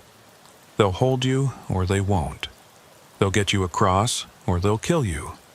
No pretense. No lies. I drive a 1998 Western Star 4900. White cab, red chassis. The odometer stopped working at 847,000 miles. That was 6 years ago. God knows what the real number is now. The truck has been rebuilt 3 times. New engine, new transmission, new everything except the frame. But it's still the same truck. Still mine. It was late January when this started. The season was in full swing. The ice roads across Great Slave Lake and up toward the diamond mines had been open for 3 weeks. I'd already made 4 runs. Heavy loads, mining equipment, fuel drums, construction materials, the kind of freight that pays well because it's dangerous, because the ice groans under the weight, because you're always one crack away from going through. I was at the staging area in Yellowknife, a gravel lot on the edge of town where trucks gather before heading out onto the ice. There were maybe a dozen rigs there that morning. I knew most of the drivers. Tommy Rusk, who'd been running ice roads since before I was born. Maria Kowalski, one of the few women who'd made it more than 1 season. A couple of new guys whose names I hadn't bothered to learn. They probably wouldn't be back next year. The temperature was minus 34 Celsius. Cold, but not unusual. The sky was that peculiar Arctic white that means snow is coming. Not a storm, just snow. Steady, relentless, the kind that doesn't stop for days. I was drinking coffee from a thermos, gas station coffee. Burnt, too strong, perfect. I stood next to my truck, watching the other drivers prep their rigs. Checking tire pressure, testing lights, the routine of departure. Tommy walked over. He moved slow these days. 67 years old with bad knees and a worse back.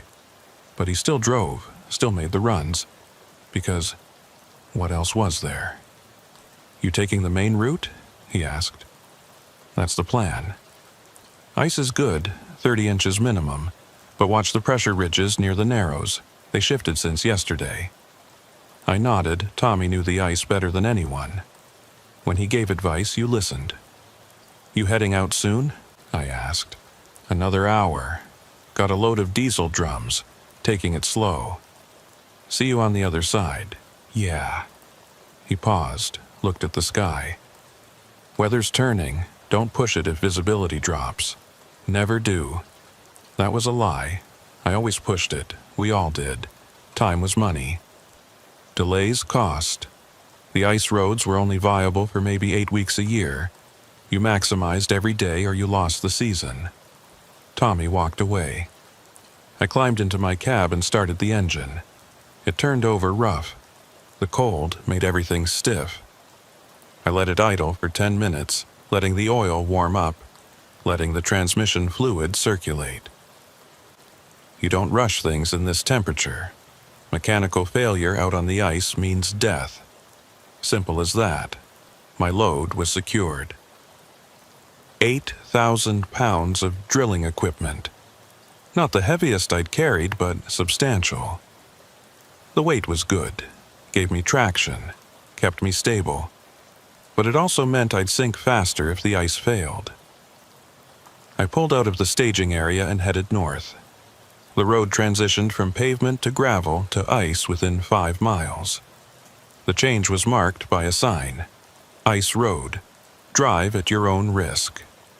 I'd seen that sign hundreds of times. It never got less ominous. The ice stretched ahead of me, white, flat, featureless. The tracks from previous trucks had left shallow ruts in the snow covering. I followed them. They were the safest path, where trucks had already passed without breaking through. The speed limit on ice roads is 25 kilometers per hour, slow enough to minimize the pressure wave that forms under the ice when a heavy vehicle moves across it. Go too fast, and that wave can crack the ice from underneath. You'll never see it coming. Just feel the ice give way, and then you're in the water. Sinking. Drowning. Freezing. I kept my speed at exactly 25. My eyes scanned constantly, looking for changes in the ice color. Dark patches meant thin ice. White patches meant safe. Cracks were obvious. Black lines spreading like lightning across the surface. You avoided those. The radio crackled. I had it tuned to the ice road frequency. Drivers called out conditions, warned about bad spots, confirmed safe passage. Northbound at kilometer 12, smooth crossing. Southbound at kilometer 8, pressure ridge forming near west track. Use east track. Copperin Island checkpoint, visibility dropping, snow incoming. I keyed the mic. Northbound at kilometer 5, conditions good. No response. Normal. You reported your position. Others listened. That was the protocol. The snow started at kilometer 7, light at first, just flakes drifting down. But within minutes it intensified.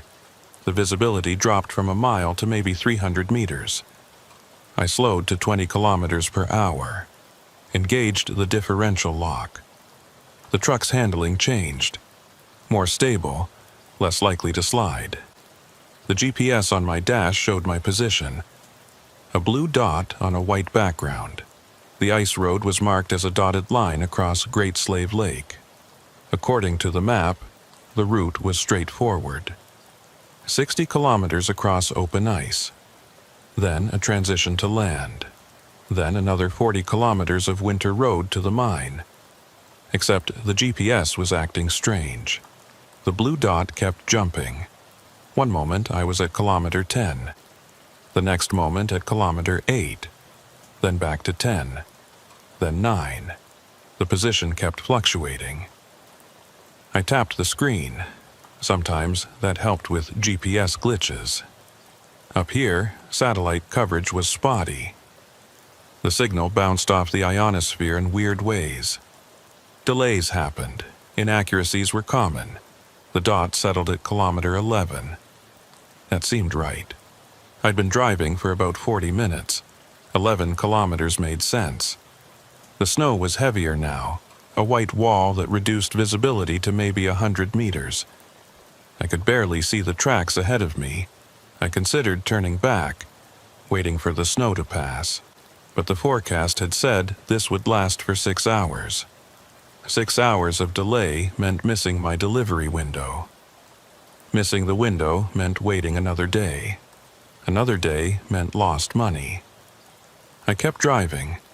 At kilometer 15, I passed another truck, heading south. Empty. I could tell by how high it sat on its suspension. The driver flashed his lights as we passed. A greeting, acknowledgement. We're both out here. We're both alive. Good luck. I flashed back. The truck disappeared into the snow behind me. I was alone again. The ice made sounds, groaning, creaking, like the hull of a ship under stress. That was normal. Ice is never silent. It's constantly shifting, expanding, contracting, adjusting to temperature and weight and water currents below. You learn to interpret the sounds. A low groan meant safe ice. A sharp crack meant get off immediately. Everything in between was judgment. The ice groaned now, low, deep, safe. I checked my mirrors. Behind me, my tracks disappeared into the white. Ahead, the previous truck's tracks led forward. I followed them like a lifeline. At kilometer 18, the GPS started acting up again. The blue dot jumped to kilometer 25, then back to 18, then to 30, then off the map entirely. "Damn it," I muttered. I turned the unit off, waited 10 seconds, turned it back on. It took a minute to acquire satellites. When it finally locked on, it showed my position at kilometer 18. Except I'd been driving for another 5 minutes since I last looked. I should be at kilometer 20 by now, maybe 21. I looked at the odometer. It showed I'd traveled 22 kilometers since leaving the staging area. That matched my estimated position. The GPS was definitely wrong. I turned it off. Decided to navigate by dead reckoning. I knew this route. I'd driven it 40 times. I didn't need GPS. I had the tracks ahead of me. I had my compass. I had my experience. The snow intensified. Visibility dropped to maybe 50 meters. The world became a white sphere around my truck. Everything beyond that sphere ceased to exist. I slowed to 15 kilometers per hour. This was pushing the edge of safe driving conditions. Much worse, and I'd have to stop. Wait it out. Risk be damned. At what should have been kilometer 25, I saw something strange. The tracks ahead of me split. One set continued north. Another set veered east. Sharply east, almost 90 degrees. I stopped the truck, put it in neutral, pulled the parking brake, climbed out. The cold hit me like a wall. The wind had picked up, maybe 40 kilometers per hour. With the wind chill, it was probably minus 50. I pulled my hood tight, secured my face mask, put on my goggles. I walked ahead of my truck, followed the tracks to where they split. The snow was filling them in fast. In another hour, they'd be gone completely. I examined the split. The tracks heading east were fresh. Very fresh. Maybe 15 minutes old. But that didn't make sense. The route went north. Always north. There was nothing to the east. Just open ice, then pressure ridges, then thinner ice near the shore. Going east was dangerous, potentially fatal. I looked at my compass. Confirmed which direction was which. North, east. The compass was correct. The tracks heading east were definitely going the wrong way. Someone had made a mistake, a big one. Probably a new driver who'd lost his bearings in the snow, or someone whose GPS had malfunctioned and they'd followed it blindly.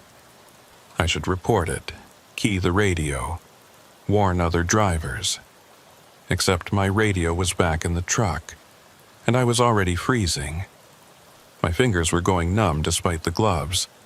I hurried back to the cab, climbed in. The heater was blowing, but it felt like ice. I held my hands up to the vents.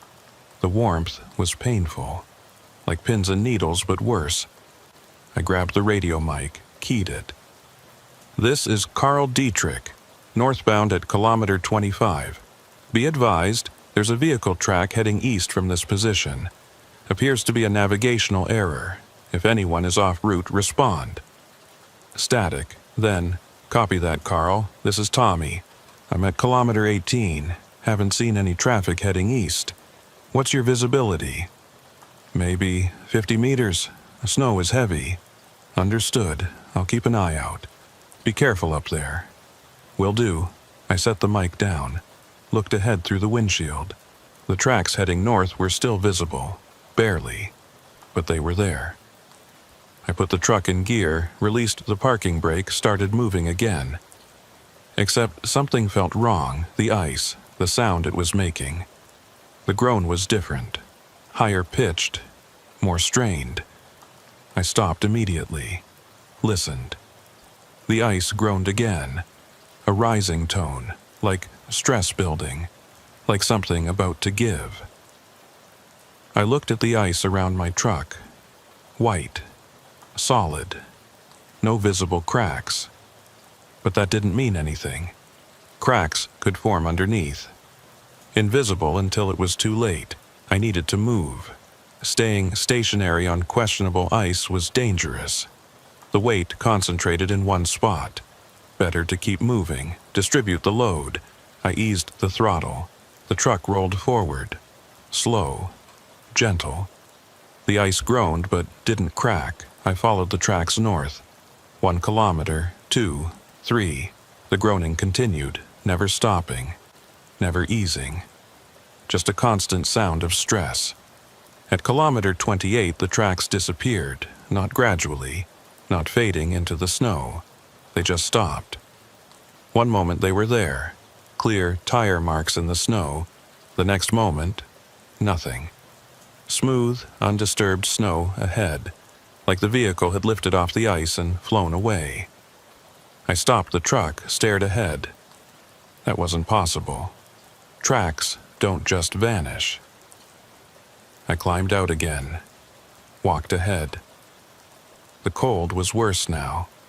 My face hurt, my eyes watered, and the tears froze immediately.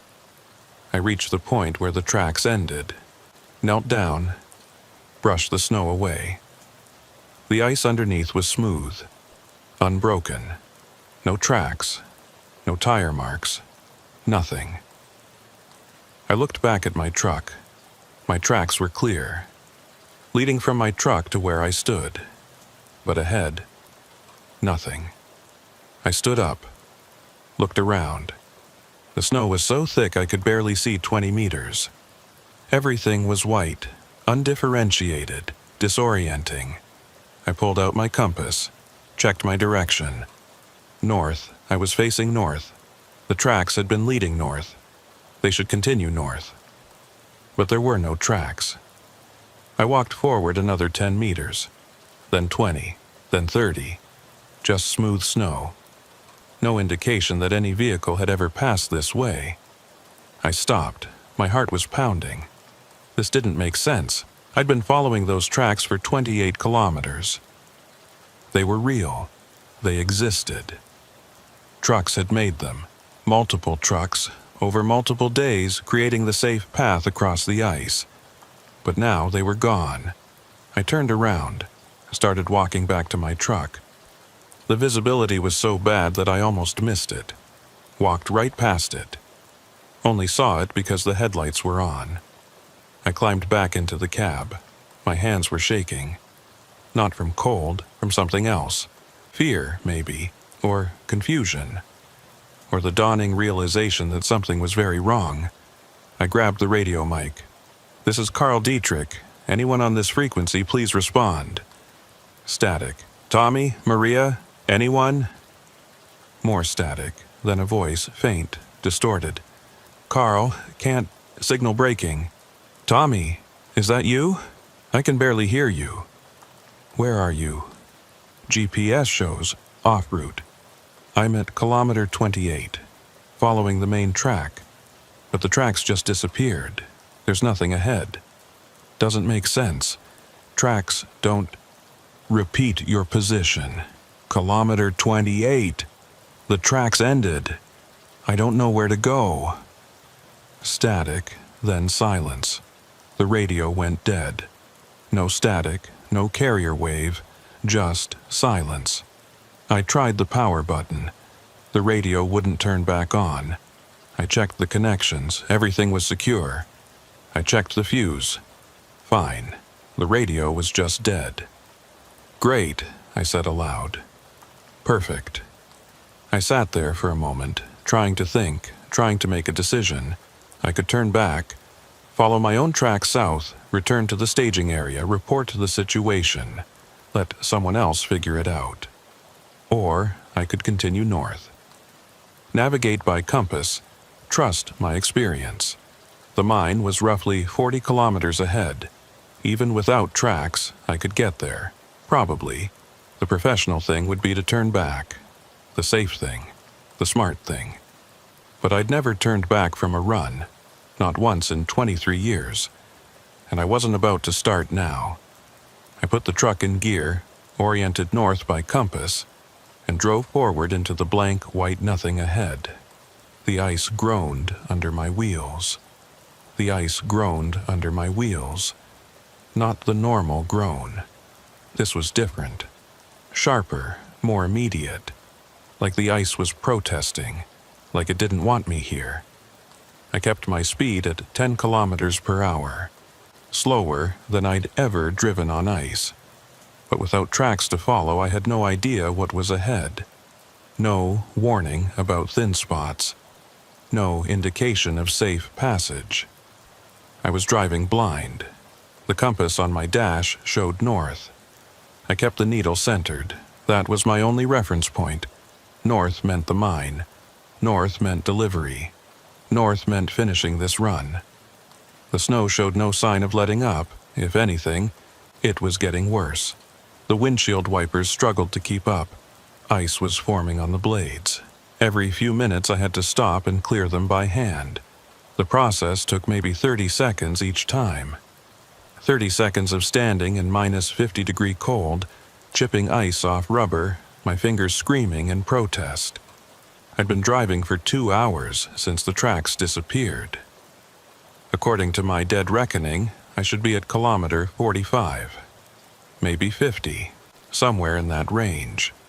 The mine couldn't be more than 10 kilometers ahead. 15 at most.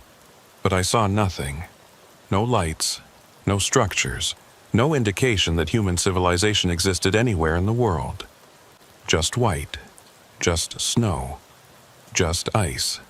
The fuel gauge showed 3/4 full. Plenty to get to the mine and back, unless I got lost, unless I ended up driving in circles.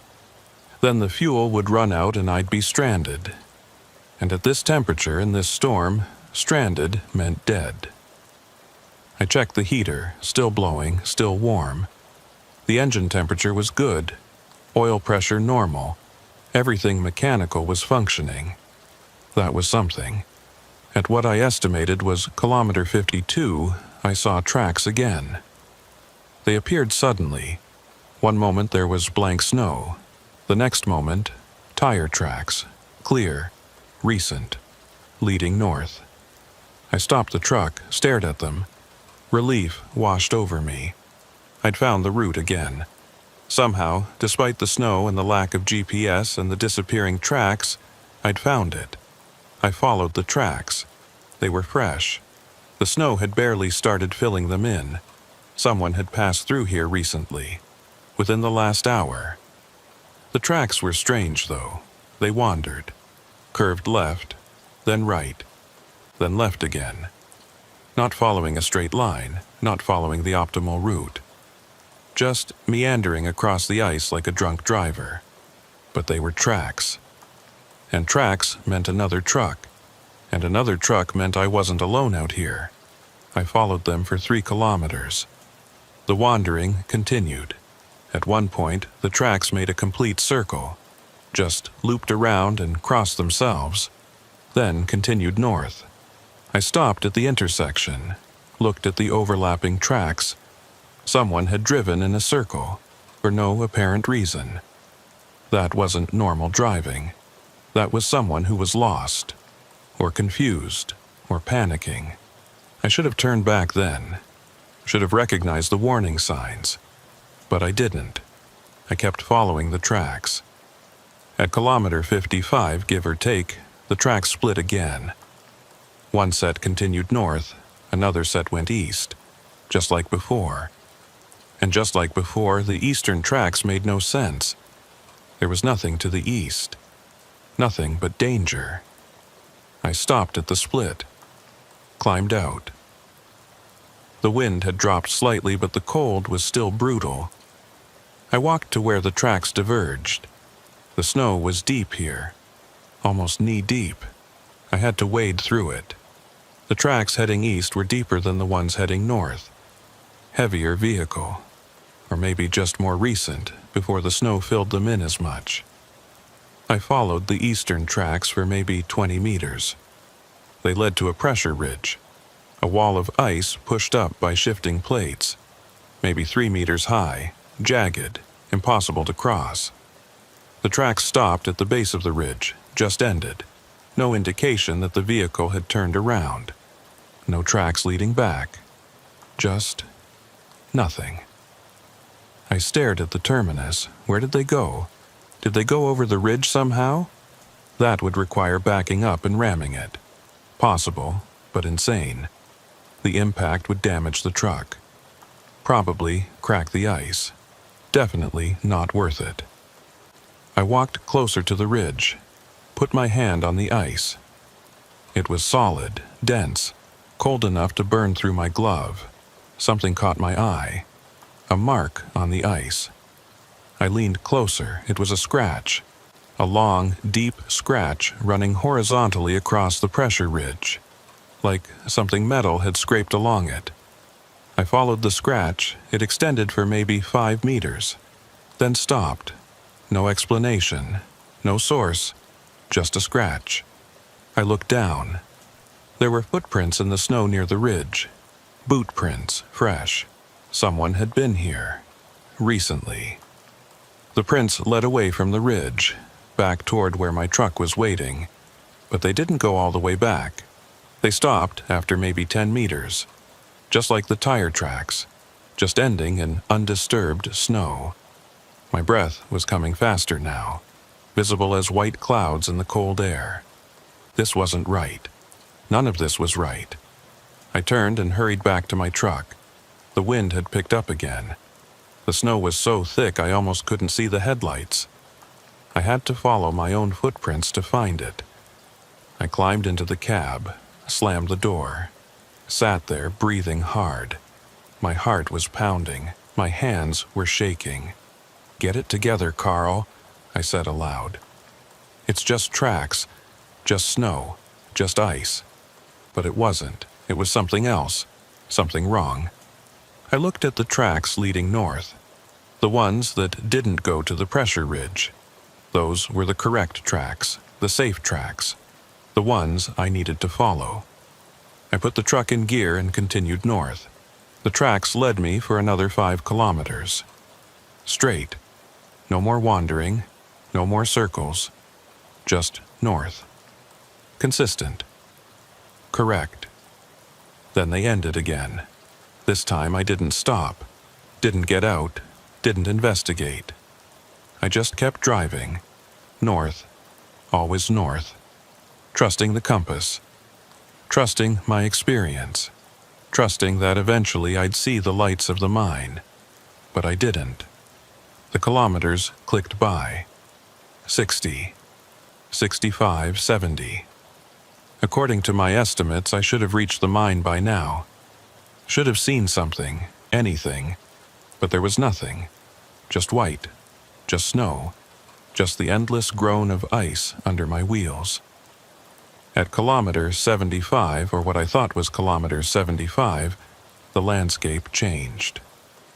The flat ice gave way to rough terrain. Pressure ridges appeared on both sides.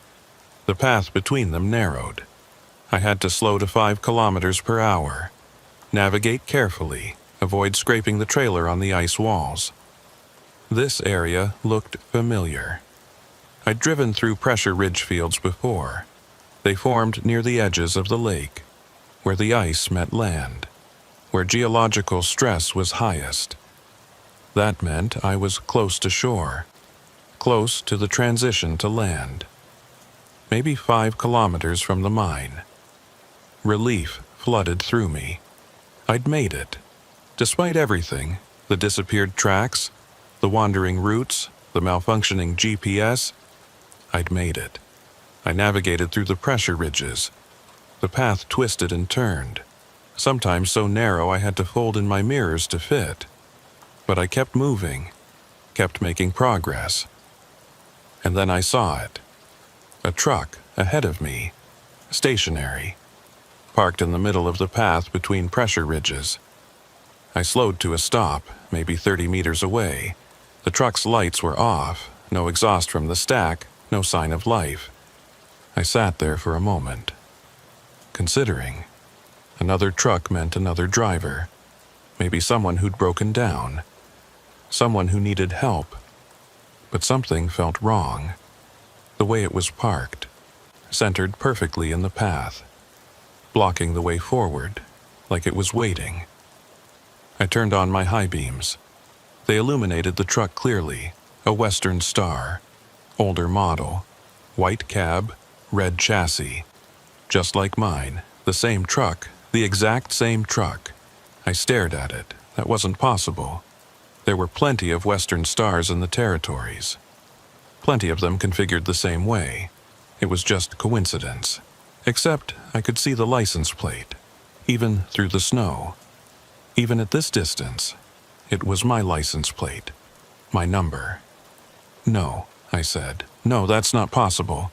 I put my truck in reverse, backed up slowly, turned the wheel, tried to angle around the obstruction.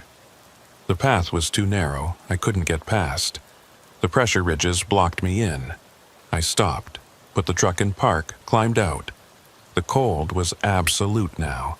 The wind had died. The snow fell straight down, heavy, wet, accumulating fast. I walked toward the other truck. My boots crunched in the snow. The sound was loud in the silence. I reached the driver's door, looked up at the window. It was dark. Crossed it over. I couldn't see inside. I tried the handle. It was unlocked. The door opened with a creak. The cab was empty. No driver. No personal belongings. No indication that anyone had ever been there. I climbed up onto the step, looked at the interior. Everything was there. Steering wheel, dashboard, seats, radio, GPS unit. All of it identical to mine. I looked at the GPS. It was on. The screen glowed blue. My position was marked on the map. Except I wasn't in this truck. I was in my truck, 30 meters away. The GPS showed 2 blue dots, one where this truck was, one where mine was, both labeled with my vehicle ID number. I reached out and touched the screen. It was warm. The unit was functioning, powered, connected to satellites. According to the display, I was at kilometer 83. But that couldn't be right. I'd only driven maybe 70 kilometers, and the mine was at kilometer 60 from the staging area. I should be past it. I should have seen it, unless I'd been driving in the wrong direction. Unless north on my compass wasn't really north. Unless the magnetic field was disrupted somehow and I'd been going east or west or south instead. I climbed down from the truck, walked back to mine, got my compass, walked back to the other truck. The compass showed north. Same direction I'd been driving. The magnetic field was fine. I looked at both trucks, mine behind me, the duplicate in front of me, both identical, both real, both impossible. I heard an engine, distant, getting closer, coming from the south. Another truck heading this way. I turned, saw headlights, faint, diffused by the snow, but definitely there, definitely approaching. Relief, finally. Another driver, someone who could explain, someone who could help. The headlights got brighter. The engine noise got louder. The truck was maybe 100 meters away now. 50, 20, it stopped, right next to my truck. The driver killed the lights, shut off the engine. I couldn't see who it was. The cab was dark. The snow obscured details. The driver's door opened. Someone climbed out, walked toward me. I waited, watching. As the figure approached through the snow, it was me. Same height, same build, same coat, same face, another me, walking toward me, through the snow, between the 2 identical trucks. We stood facing each other, maybe 3 meters apart. The snow fell between us. Neither of us spoke. Then the other me turned and walked toward the duplicate truck, climbed into the cab, shut the door. The engine started. The lights came on. The truck began moving, forward, north, into the pressure ridges, disappearing into the white. I stood there watching it go, until the lights faded, until the engine noise faded, until there was nothing but snow and silence. Then I turned and walked back to my truck. My real truck. The one I'd been driving. the one I knew. I climbed into the cab, sat in the seat. My hands were numb. My face was numb. Everything was numb. I looked at the empty path ahead. The duplicate truck was gone. The way forward was clear. I should go back, should turn around, should return to the staging area and report everything.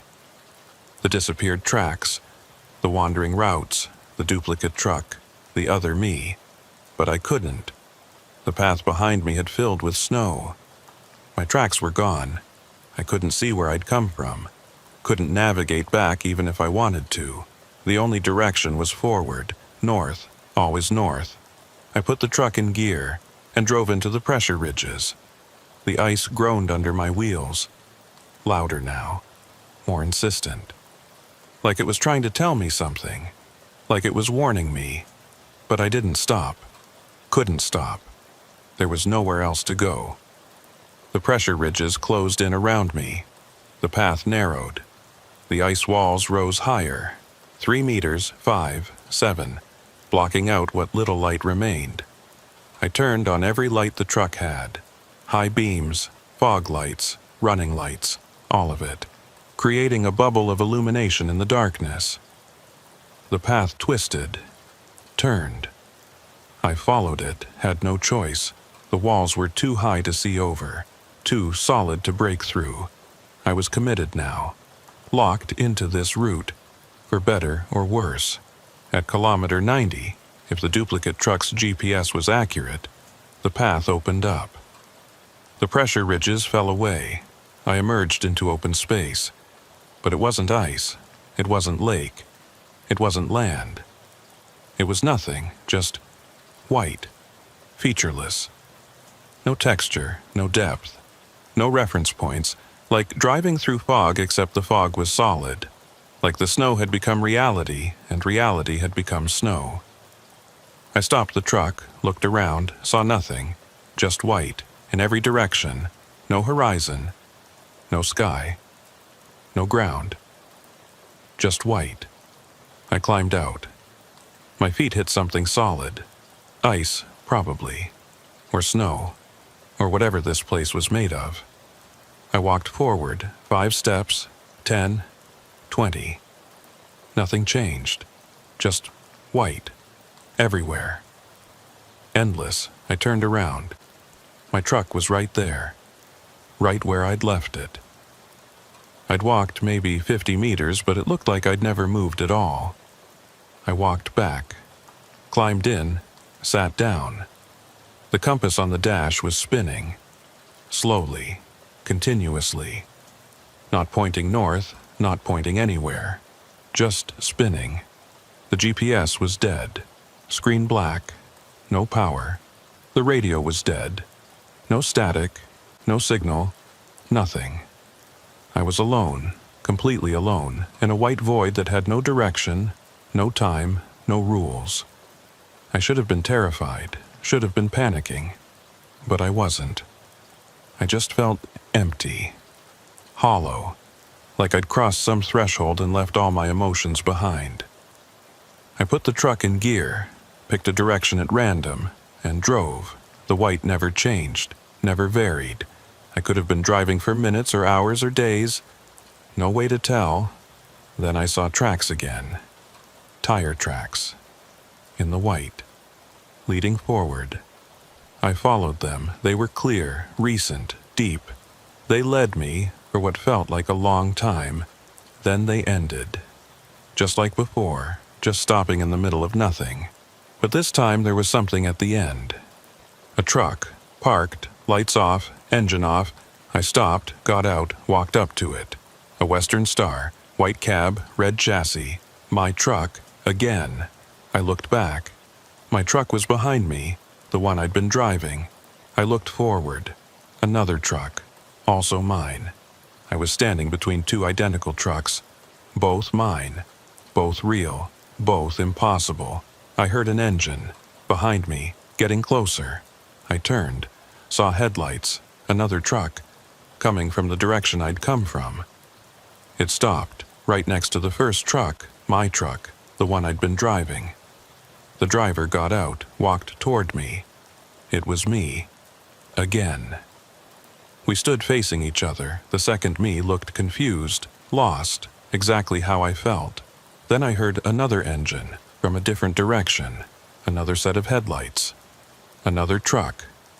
It stopped. The driver got out, walked toward us, another me, then another engine, another truck, another me. They kept coming, from every direction, dozens of trucks, dozens of me's, all lost, all confused, all trapped in the white void. We stood in a circle, all of us, looking at each other, none of us speaking, none of us understanding. Then one of the mez spoke. "Where are we?" None of us answered, because none of us knew. "I was following the ice road," another me said. "The tracks disappeared. I kept going north, then I ended up here." "Same," said another. "Same," said another. "Same," I said. We all had the same story. All following the same road. All losing the tracks. All ending up here. "How do we get out?" one of them asked. Silence. "We go back," another said. "Follow our tracks back." "There are no tracks back," I said. "They disappear, just like the ones we followed to get here." More silence. Then one of the trucks started moving, heading off into the white. The driver, one of the MES, was trying to escape, trying to find a way out. Another truck followed, then another.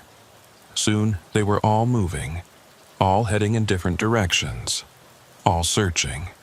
I climbed into my truck, started the engine, joined them. We scattered across the white void. Our lights created small bubbles of visibility in the endless nothing. I could see other trucks, distant, moving, searching. One by one, they disappeared, swallowed by the white, until I was alone again. I kept driving, no direction, no destination, just movement. Just the desperate need to be somewhere other than here. Then I saw it, ahead. Something dark, something that wasn't white. I drove toward it. It got larger, more defined. A structure, a building, the mine, the destination.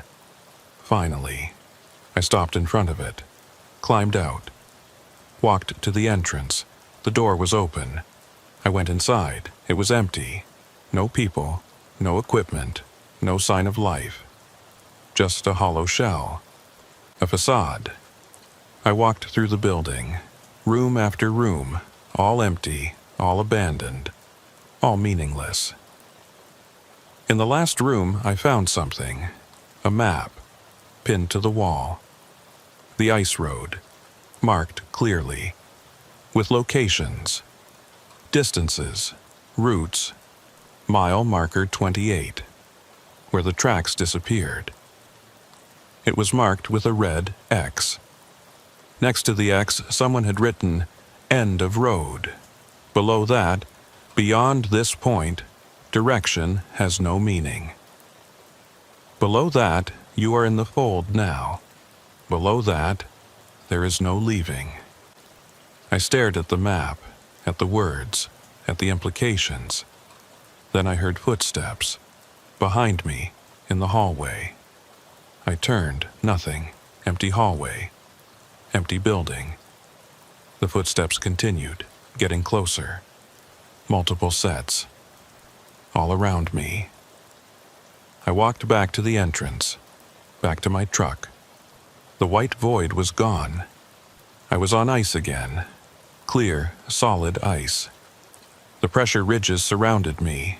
The path was visible. But my truck was different. The paint was faded, the tires were worn, rust had appeared on the frame. Like years had passed in minutes. I climbed in.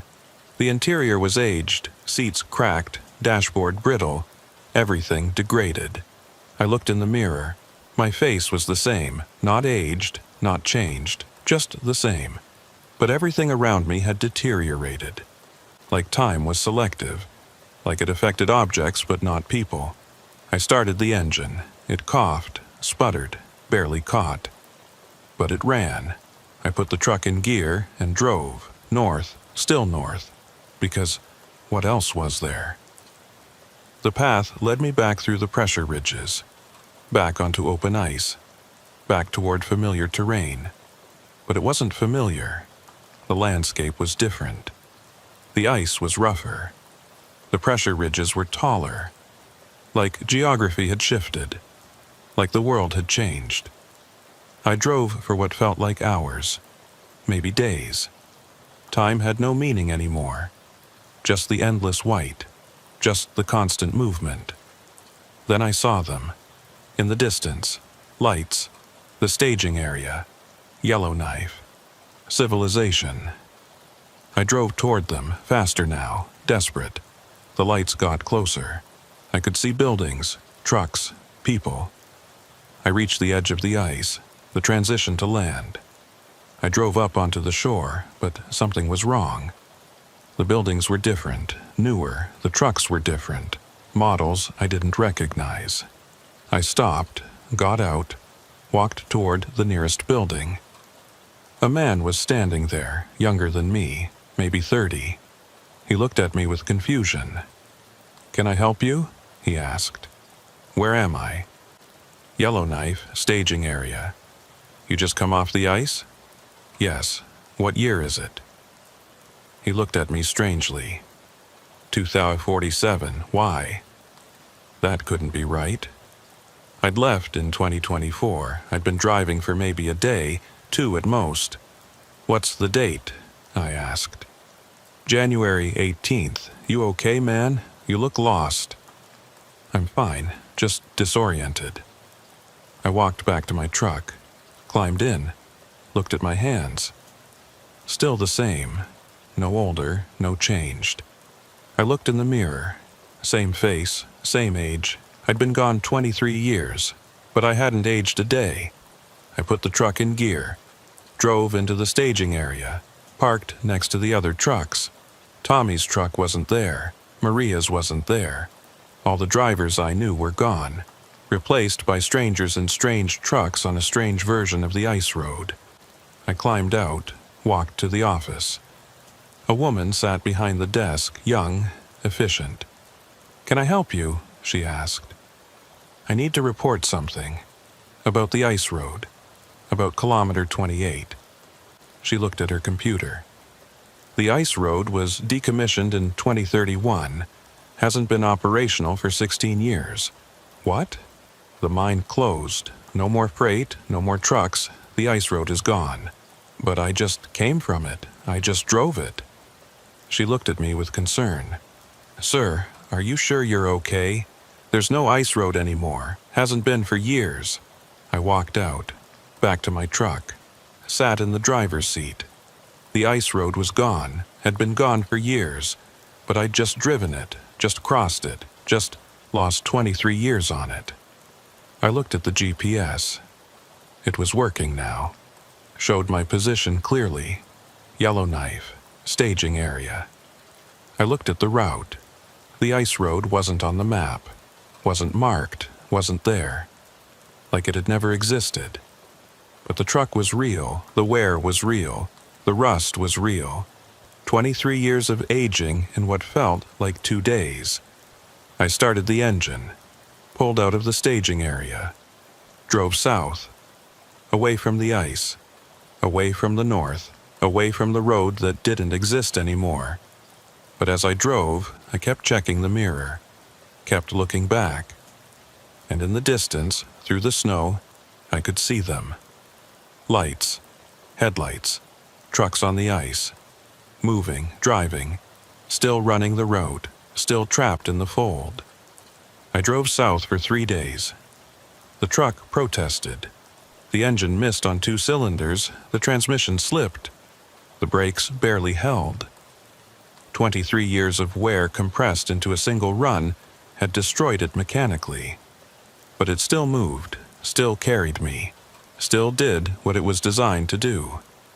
I didn't stop, didn't sleep, didn't eat, just drove, putting distance between me and whatever the ice road had become. Whatever had happened at kilometer 28. But distance didn't help, because every time I closed my eyes, even for a second, even to blink, I saw them. the other trucks, the other versions of me, all trapped in the white void, all searching for a way out that didn't exist. On the third day, the engine finally seized. Just locked up completely about 50 kilometers south of Port Providence. I coasted to the shoulder and sat there as steam poured from under the hood. The smell of burning oil filled the cab. I climbed out, popped the hood. The engine block had cracked. Coolant and oil mixed in a toxic soup on the ground.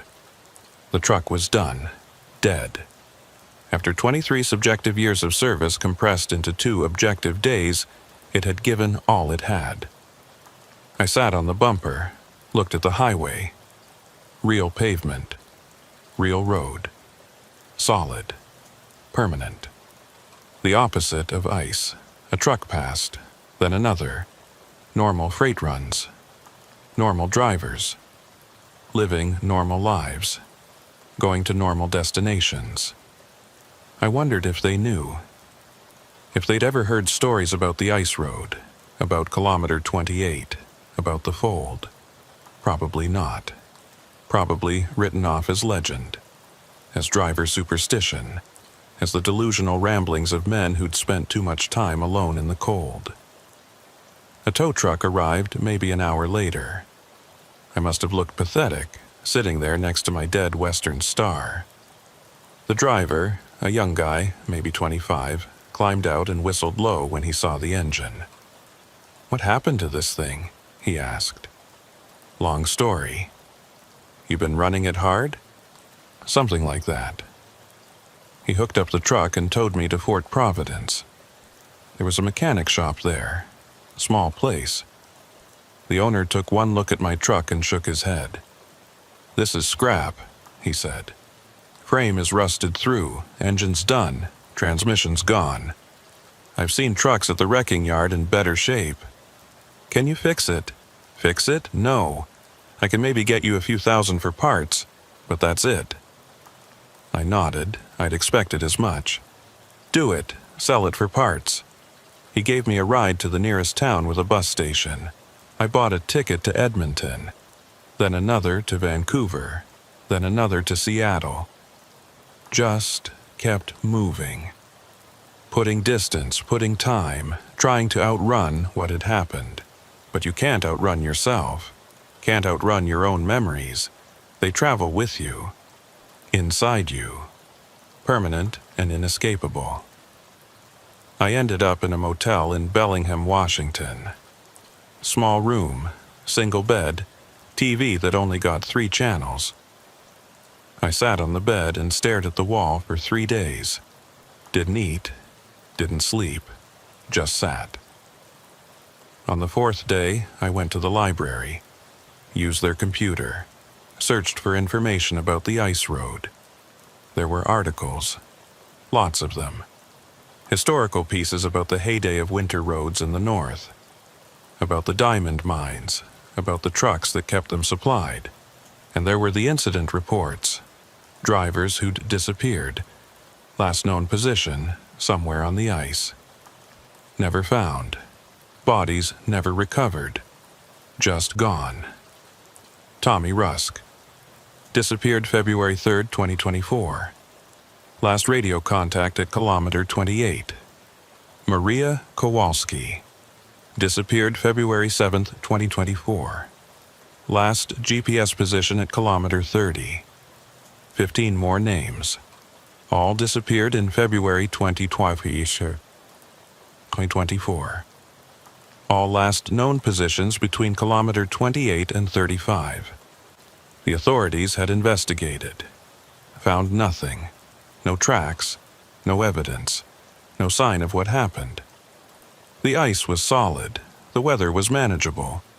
But the drivers were just gone. The ice road had been closed after that. Too dangerous. Too many losses. The mines found alternative routes. Air freight. Summer roads. The winter ice roads were abandoned, left to time and weather. But according to what the woman at the staging area told me, that had happened in 2031, 7 years after the disappearances. 7 years of continued operation despite the losses. I dug deeper, found more articles, more reports. The disappearances had continued, every season. Multiple drivers, always the same area, always kilometer 28 to 35. Some drivers reported strange phenomena before disappearing, tracks that vanished, GPS malfunctions, radio failures, duplicate trucks, temporal anomalies, just like I'd experienced. The authorities had tried to explain it. Magnetic anomalies from mineral deposits, ice conditions creating optical illusions, extreme cold causing mechanical failures and hallucinations, mass hysteria. But they never found the bodies, never found the trucks, never found anything, because the drivers weren't dead. They were in the fold, in the place beyond kilometer 28, where direction had no meaning, where time moved differently, where reality bent in ways that didn't make sense. I found a forum. Ice road drivers sharing stories. Most of it was routine. Weather conditions, mechanical tips, route advice. But there was a thread, buried deep, titled simply K28. I clicked on it. The thread was old, started in 2019. Dozens of posts, all anonymous, all describing the same phenomena. Tracks disappeared at kilometer 28, kept driving north, never reached the mine. Eventually came out at the staging area, but 3 weeks had passed and no one remembered me leaving. Saw my own truck ahead of me, drove up to it. It was empty, but the engine was warm, like I'd just gotten out. But I was still in my truck. How is that possible? The fold takes you. Doesn't matter if you turn back or keep going. Once you pass kilometer 28, you're in it. Some people get out, most don't. I've been trapped for 6 years. Keep driving the route. Keep trying to find the exit. But I always end up back at kilometer 28. Time doesn't move here. Or it moves wrong. I don't age, but everything around me does. My truck is falling apart. I'm falling apart. But I can't die. Can't leave. Can't do anything but drive. The thread ended abruptly in 2024. February. The same month I'd made my run. I sat back in the library chair, stared at the screen. Other people had experienced this. Other people knew. But no one believed them, or if they did, they didn't talk about it. Didn't warn new drivers, didn't shut down the road permanently. The ice road had operated for another 7 years after I disappeared. 7 years of drivers going missing. 7 years of the fold consuming people. Why? I searched for more information, found references to geological surveys. The area around Great Slave Lake had unusual magnetic properties. Deposits of rare earth minerals. Deep underwater crevasses. Anomalous readings that couldn't be fully explained. Some geologists theorized that the area was a thin place, a location where the fabric of reality was unstable, where dimensional boundaries were permeable, where things could slip through from one state to another. Most scientists dismiss this as pseudoscience, but the disappearances were real. The phenomena were real. Something was happening at kilometer 28. Something that couldn't be explained by conventional physics. I closed the browser, left the library, walked back to the motel, sat on the bed again. I should have felt something. Relief that I'd escaped. Grief for the drivers who hadn't. Anger at the authorities for not stopping it.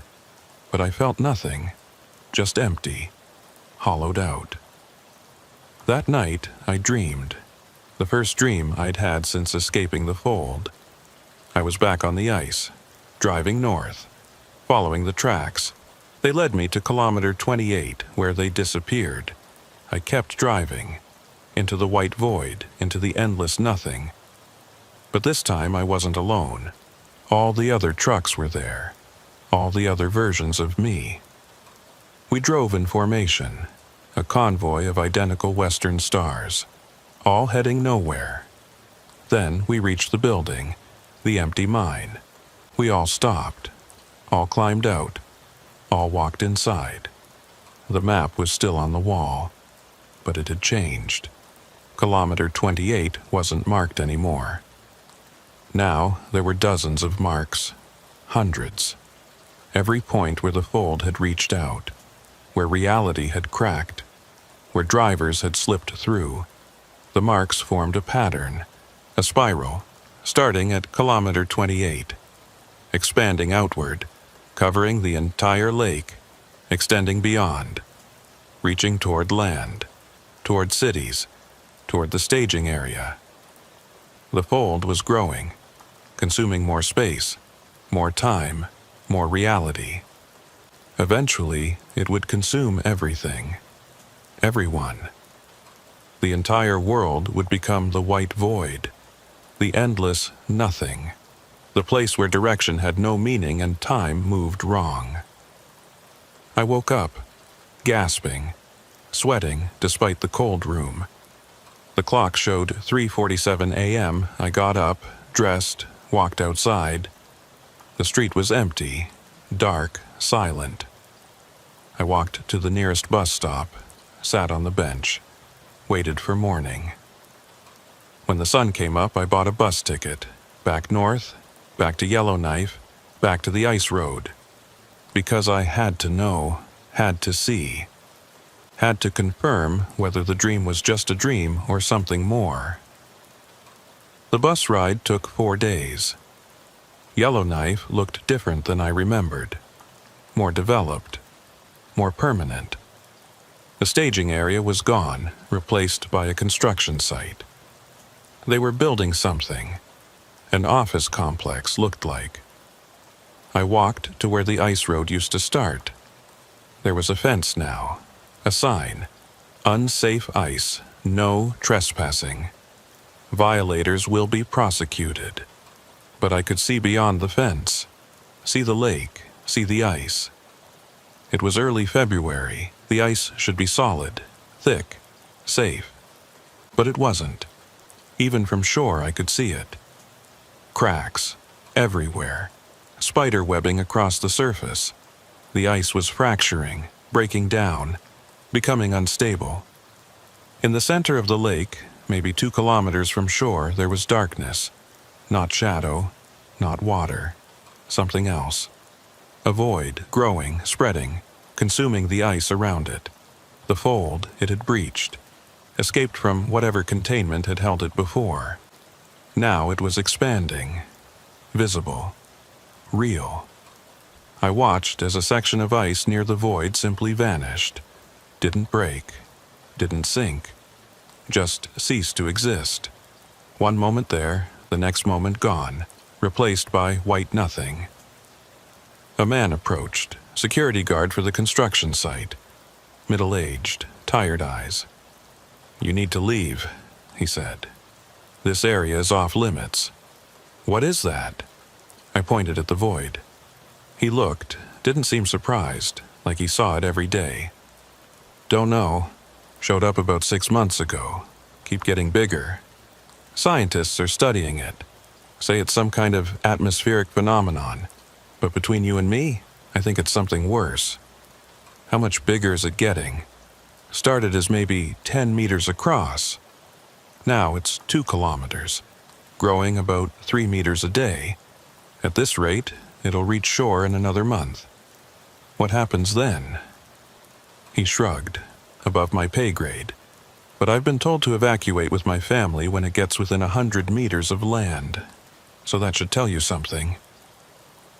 He walked away, left me standing at the fence, staring at the void, at the fold, at the thing that had consumed me and countless other drivers, now consuming geography itself.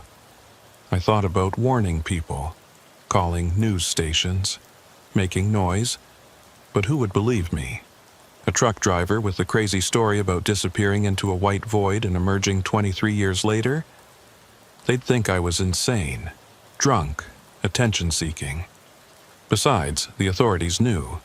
The scientists knew. They were studying it, documenting it, probably trying to figure out how to stop it, or at least slow it down. But I knew the truth. The fold couldn't be stopped, couldn't be contained. It existed outside the rules, outside physics, outside reality itself.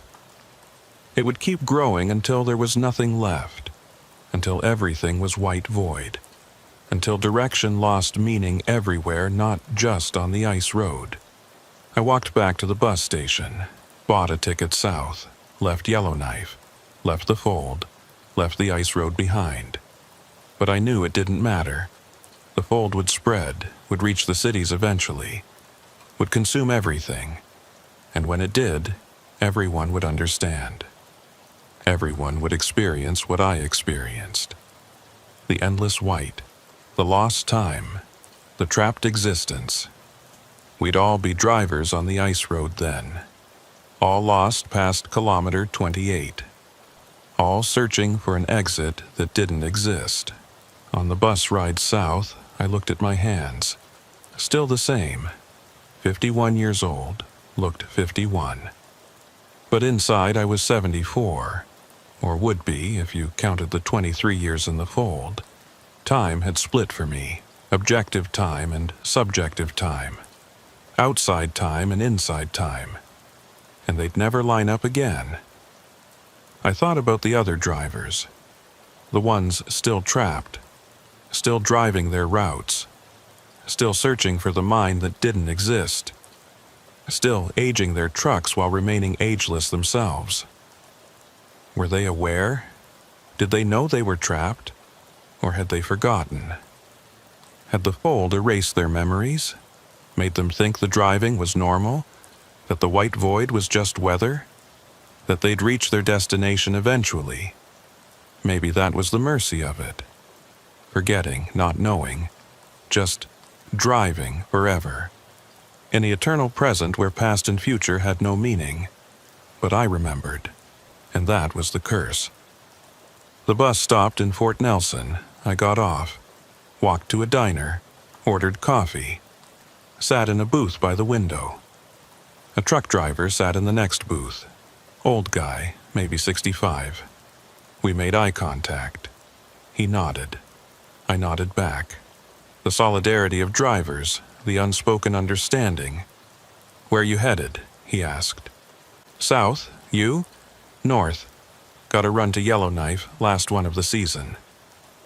My chest tightened. "The ice road is closed." "Not the ice road. Regular highway. But I'll be passing through the staging area, or what used to be the staging area." He paused. "You ever run ice roads?" "Long time ago. Heard they used to disappear. The drivers just vanish out on the ice." "Yeah, I heard that too. You believe it?"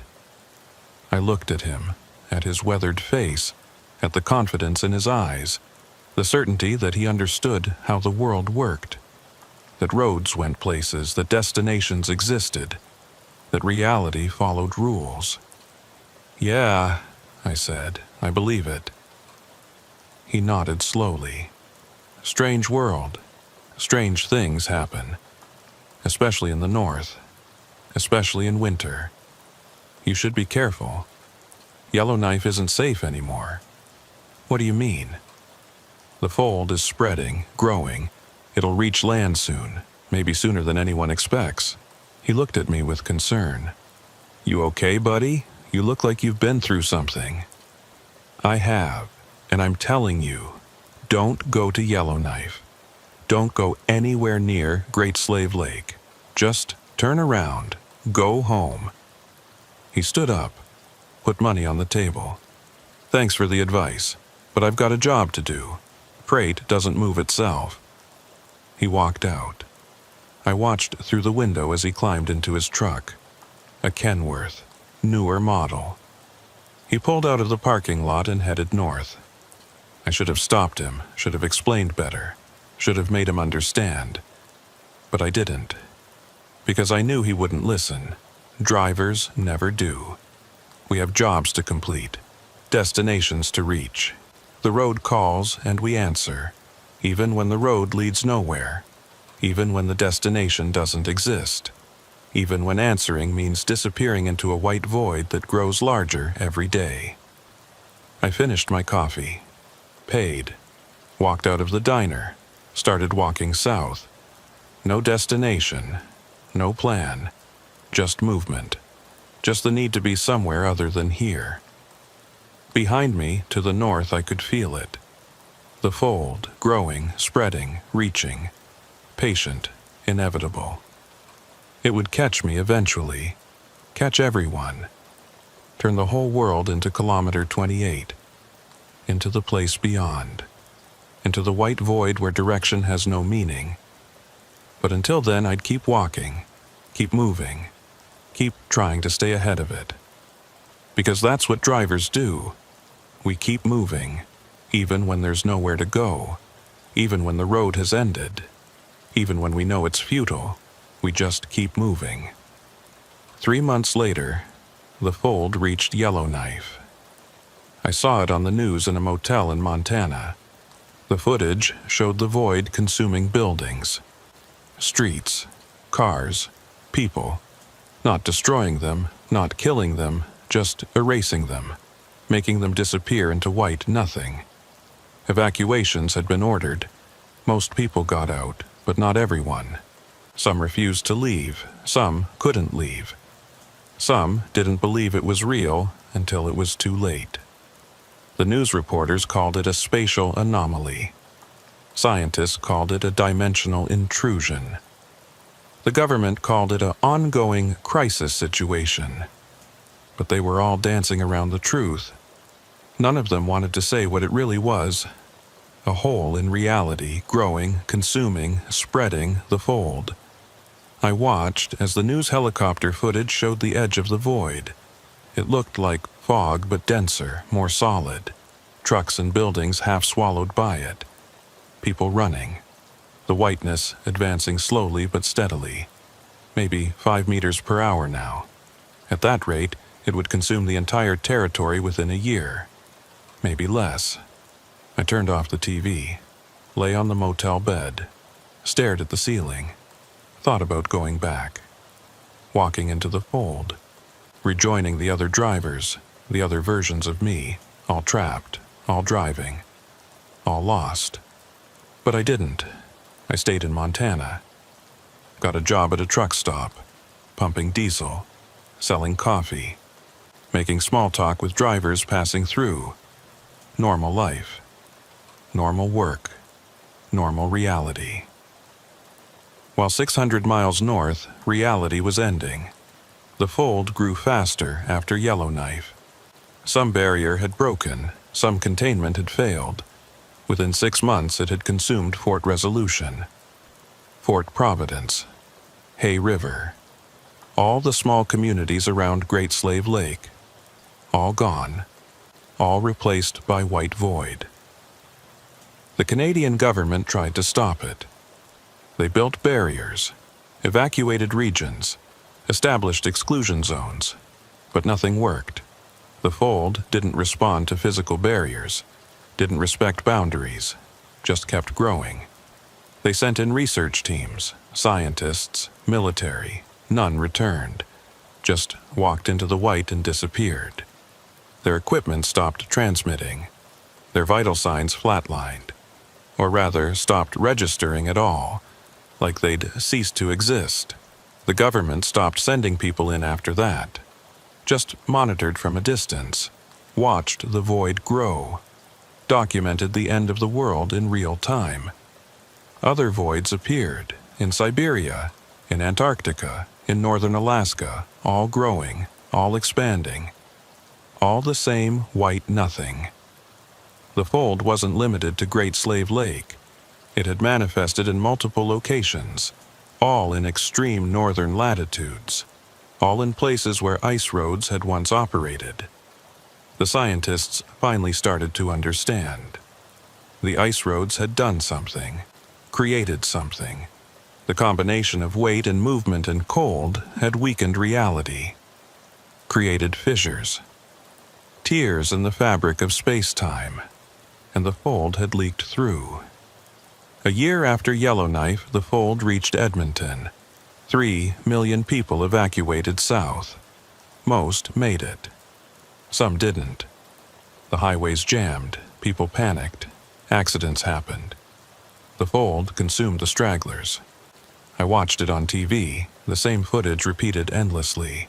The white void creeping through suburban neighborhoods. Shopping malls, office towers, all vanishing, all erased. Survivors described what it was like inside the fold. Those who'd entered and somehow found their way back out. They all told the same story. White, endless white. No direction, no time, no way to navigate. They'd wandered, hours, days, some said years, then suddenly found themselves back in reality, but changed, aged, or not aged. Time had moved differently for each person. One woman had been inside for what felt like 10 minutes, emerged to find 6 months had passed. Another man was inside for what felt like 5 years, emerged to find only 2 hours had gone by. The fold didn't follow any consistent rules, didn't have any predictable pattern. It was chaos given physical form. I thought about Tommy, about Maria, about all the other drivers who disappeared into the fold back in 2024. Were they still there, still driving, still searching for destinations that no longer existed? Or had they found exits? Had they emerged somewhere, somewhen, into a reality that had moved on without them? I'd never know. No one would. The fold kept its secrets. 2 years after Yellowknife, the fold reached Calgary, then Medicine Hat, then Lethbridge. It was moving faster now. No longer 3 meters per hour, more like 30, 300. The growth was exponential. Scientists theorized that each void was connected, that the fold was actually one massive discontinuity in space-time, that when you entered it in Yellowknife, you might exit in Siberia, or Antarctica, or nowhere at all. They theorized that the fold might be alive, or intelligent, or both, that it was actively consuming reality, feeding on it, growing stronger with each piece of the world it absorbed. But theories didn't matter. Nothing could stop it. Nothing could even slow it. The fold was inevitable, unstoppable, the end of geography itself.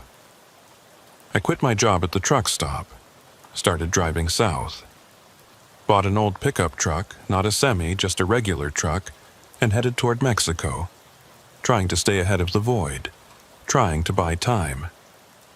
Even though I knew time didn't work the same way anymore, refugees clogged the roads, millions of them, fleeing south, away from the white, away from the nothing. Cars broke down. People ran out of gas, ran out of food, ran out of hope. The highways became parking lots of abandoned vehicles and desperate people. I helped where I could, shared gas, shared food, gave rides to people whose cars had died, but there were too many, too much need. I couldn't save everyone. Couldn't save anyone, really. Just delay the inevitable. 3 years after Yellowknife, the fold reached the Montana border. I was in Nevada by then, still driving, still moving, still trying to stay ahead, but I could feel it. Behind me, getting closer, like a presence, like awareness, like it knew I'd escaped once and wasn't going to let me escape again. I started dreaming about the ice road again. Every night, the same dream, driving north, following the tracks. They disappear at kilometer 28. I keep driving, into the white, into the nothing, into the fold. But now the dream continued past where it used to end. Now I drove for hours, Days, years, through the white void, never stopping, never arriving, just driving, forever. And all around me other trucks, thousands of them, millions, all driving, all lost, all trapped. The entire world's worth of drivers, all consumed by the fold, all searching for destinations that didn't exist anymore. I woke up screaming every night, the same scream, the same terror, the same realization that the dream was becoming real. That soon there would be no difference between sleeping and waking, between dream and reality, because the fold was erasing the distinction. 4 years after Yellowknife, the fold reached California, then Arizona, then New Mexico. The United States government collapsed. Canada had collapsed a year earlier. The infrastructure couldn't handle millions of refugees. The economy couldn't function when entire regions were erased. Society fell apart. People formed convoys, traveled together for safety, for sanity, for the illusion that collective movement meant something, that we were going somewhere instead of just fleeing, just running, just postponing the inevitable. I joined one of these convoys, maybe 50 vehicles, heading south through Mexico. The plan was to reach South America, get below the equator. The fold hadn't manifested there yet. Maybe it couldn't. Maybe the extreme cold was necessary. Maybe we'd be safe. But I knew we wouldn't. I'd seen the pattern in the fold, the spiral. It started in the north, but it was expanding in all directions. Eventually, it would consume everything. The entire planet, the entire world would become white void, would become the ice road, would become kilometer 28. We drove through Mexico. The highways were chaos. Military checkpoints, bandits, desperate people. The Mexican government was trying to maintain order, but failing. They couldn't stop millions of refugees, couldn't feed them, couldn't shelter them, could only watch as the wave of humanity crashed through their country. We reached Guatemala, then Honduras, then Costa Rica. The fold was maybe 300 miles behind us now, close enough that we could see it on the horizon, a wall of white stretching from ground to sky, advancing steadily. People started abandoning their vehicles. The highways were too clogged. They walked instead, carried whatever they could, children, supplies, memories, leaving everything else behind. I left my truck in Nicaragua, walked with the crowd. We were maybe 1,000 strong now, all heading south, all fleeing the white. But the white was faster. It caught up to us in Panama. We watched it approach, stood at the edge of the canal, watched the void consume the northern shore, then begin crossing the water, not floating, not sinking, just advancing, erasing the water, erasing the land, erasing everything. People panicked, ran, but there was nowhere to go. The fold was ahead, behind, east, west. We were surrounded. I stopped running, just stood there, watching it approach. The white wall, the nothing, the end. Others stopped too. We stood together, a group of maybe 50, just waiting, accepting, understanding that the flight was over, that there was no more south, no more anywhere, just here, just now, just the fold. The white reached us, touched us, consumed us, and then I was back on the ice. Driving, my Western Star, white cab, red chassis, the engine running smooth, no wear, no age, everything as it was 23 years ago, or yesterday, or never. Time had no meaning here. I looked around, other trucks, thousands of them, stretching in all directions, all driving, all moving, but going nowhere, because there was nowhere to go. The fold had consumed everything. The entire world was the ice road now. The entire world was kilometer 28. I saw Tommy, driving his old Freightliner. He looked the same as he did that morning in Yellowknife. Before the fold. Before everything. I saw Maria, driving her Peterbilt. Young, alive, trapped. I saw all of them, all the drivers who'd disappeared, all still driving. Still searching. Still lost. And I saw the others, the refugees, the millions who'd fled south. They were in vehicles now. Cars, buses, trucks, all driving. All part of the convoy. All consumed by the fold. We drove together, a massive convoy, spanning continents, spanning reality itself. All of us moving. All of us going nowhere. The landscape was white, featureless. But sometimes I'd see things. Shadows of buildings, ghosts of cities, memories of places that used to exist. They'd appear for a moment, then vanish, swallowed by the white. I drove for what felt like days, weeks, years. No way to measure, no way to know. The fuel gauge never moved. The odometer never changed. The clock was stopped. Everything was frozen except the movement. The endless, pointless movement. Then I saw it. Ahead, a sign, mile marker 28. The original marker, from the ice road, from Great Slave Lake, from where this all started. I stopped at the marker, got out. Other trucks stopped too, other drivers got out. We gathered around the sign, hundreds of us, then thousands, then millions. Everyone the fold had consumed. All here, all together, all staring at the marker that had started everything. The marker had words on it now, scratched into the metal, same as before, but different words. End of road. Below that, beginning of nothing. Below that, welcome home.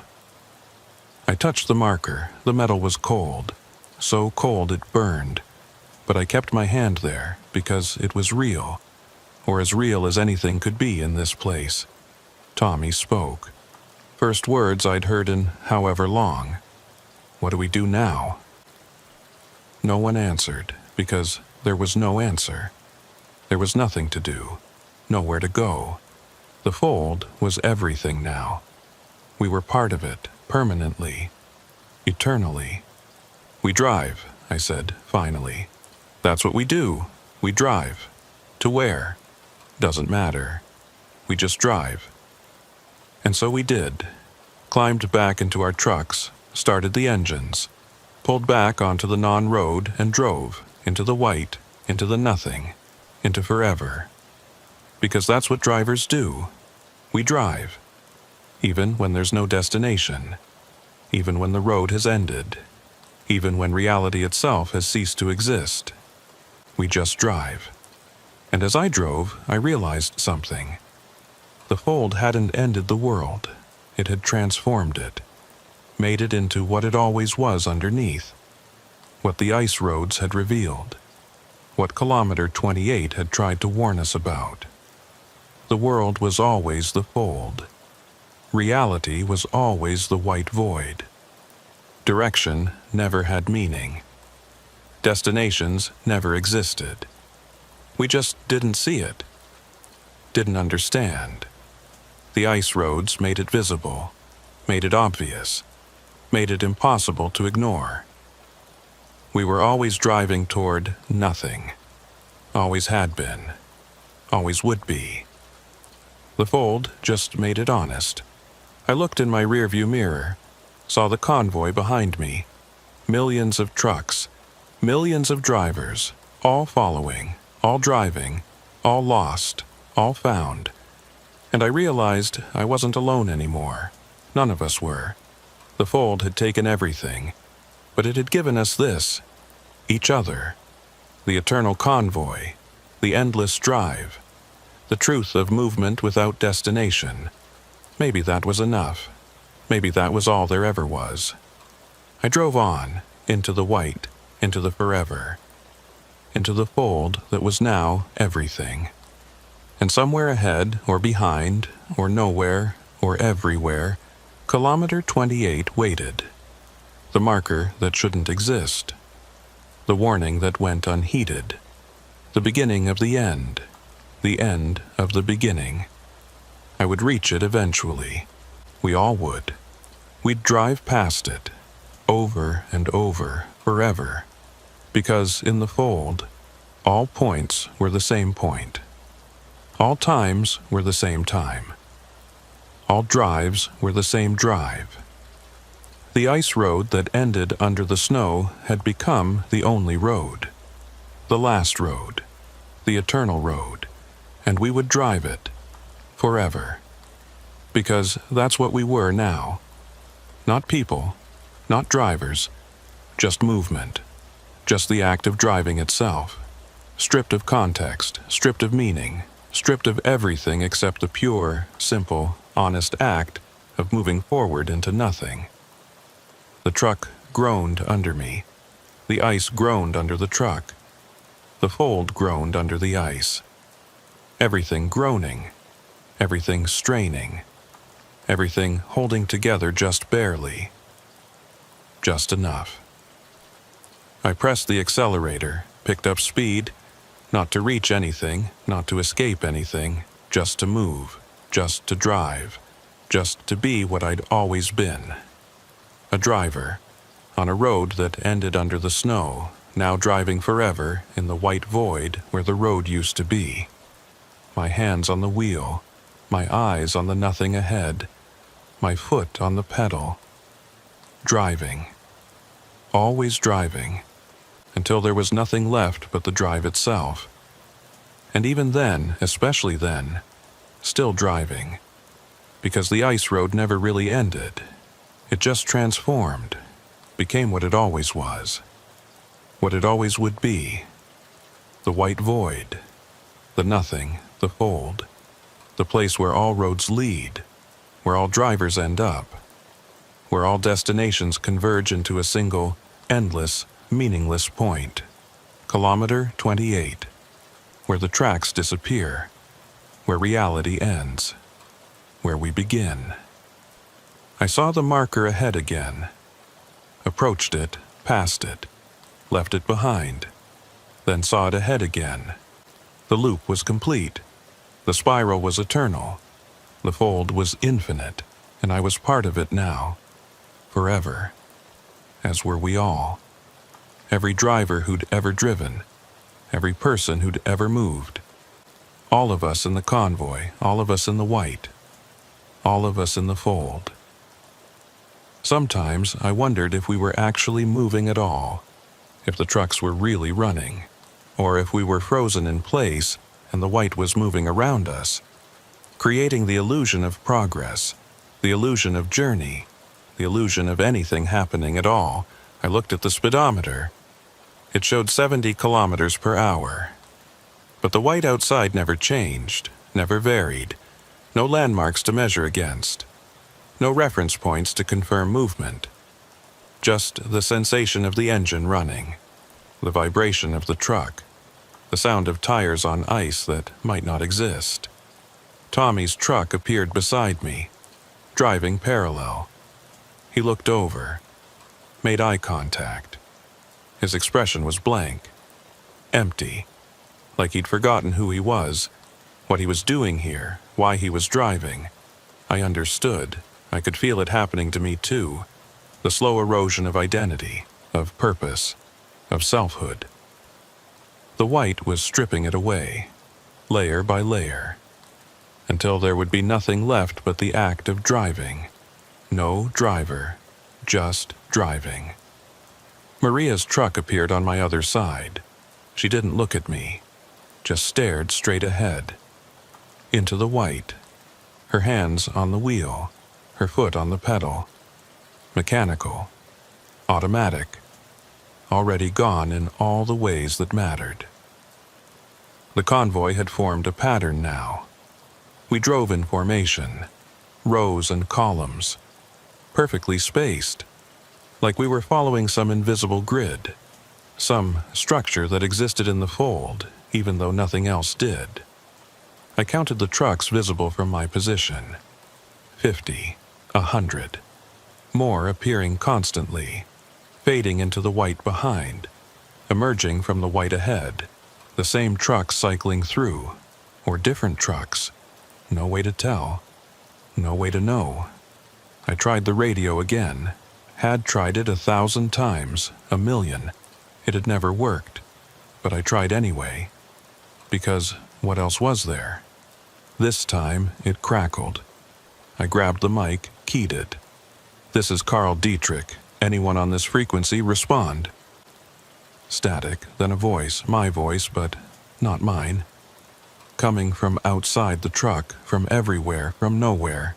"You're still trying to communicate, Carl. Still trying to reach someone. Still trying to believe you're not alone." I looked around. Saw no one. Just the other trucks. Silent, moving. "Who is this?" "You know who this is. You've always known. The fold. If you need a name, if names still mean anything to you."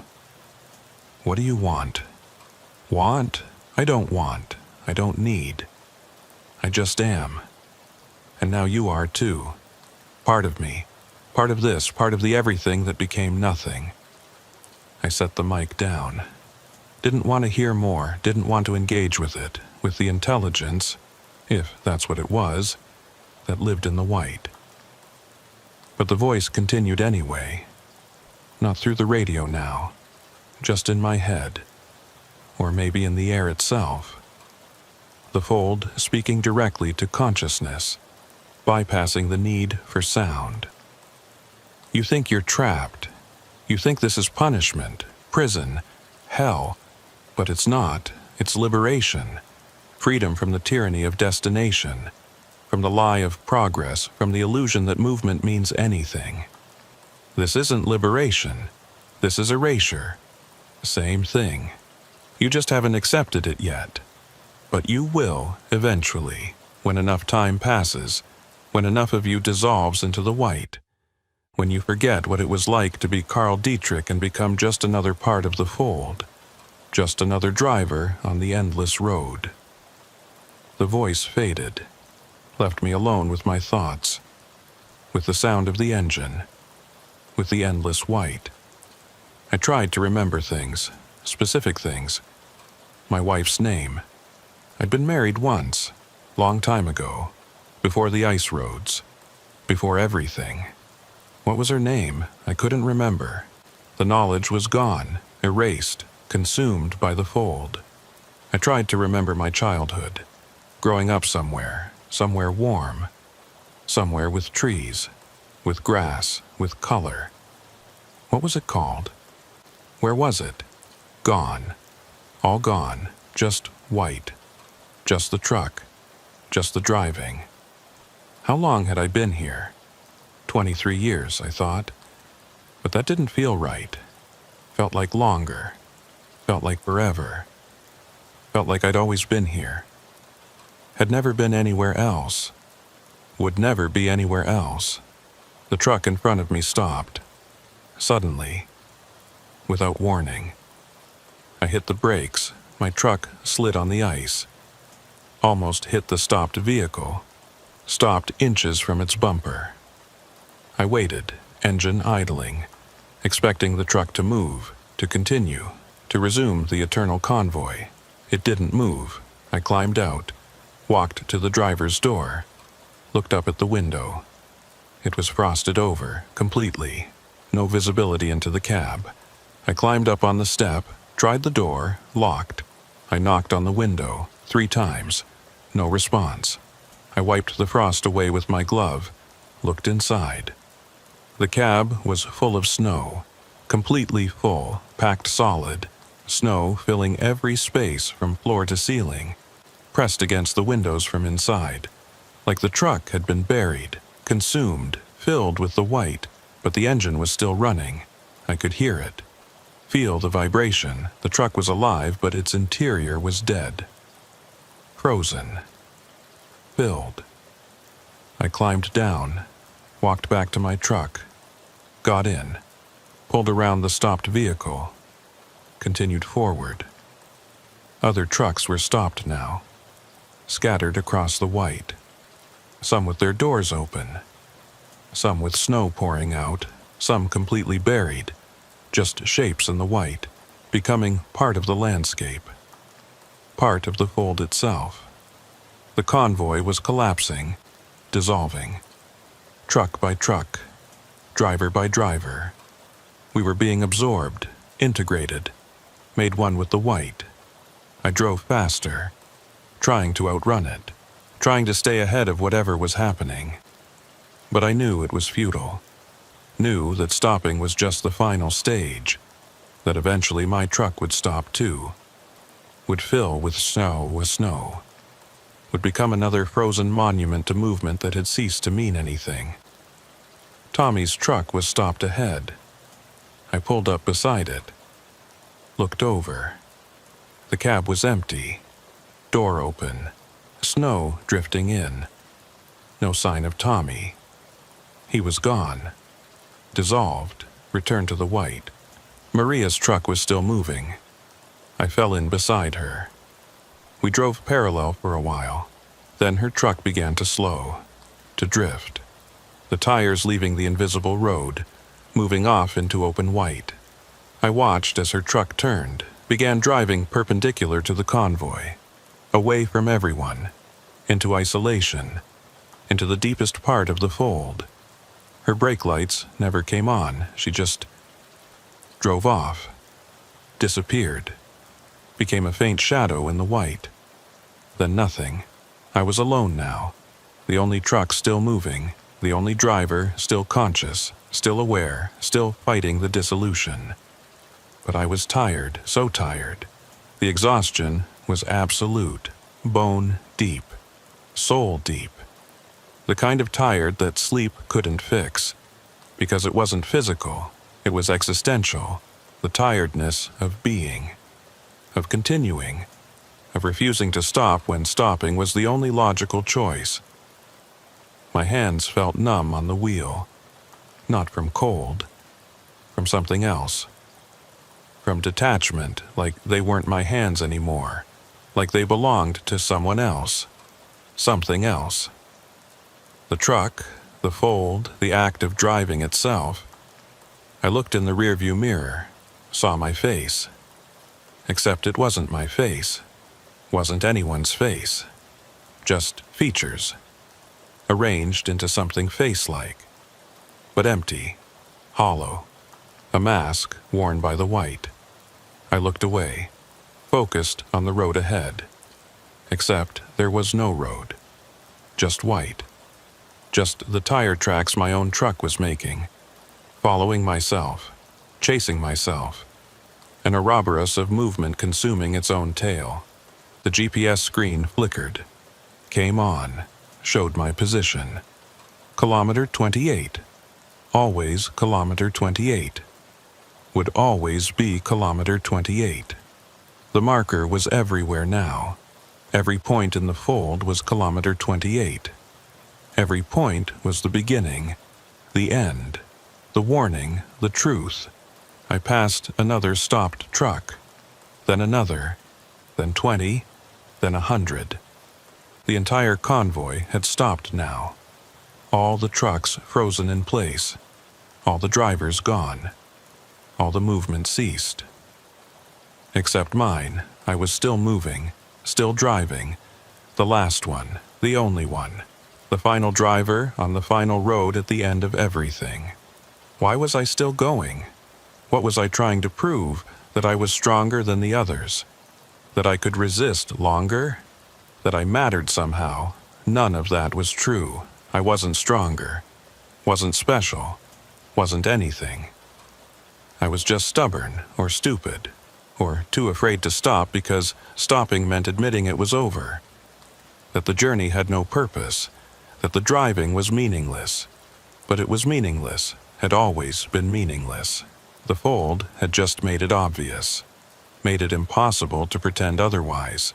I took my foot off the accelerator. Let the truck coast, slowing, gradually.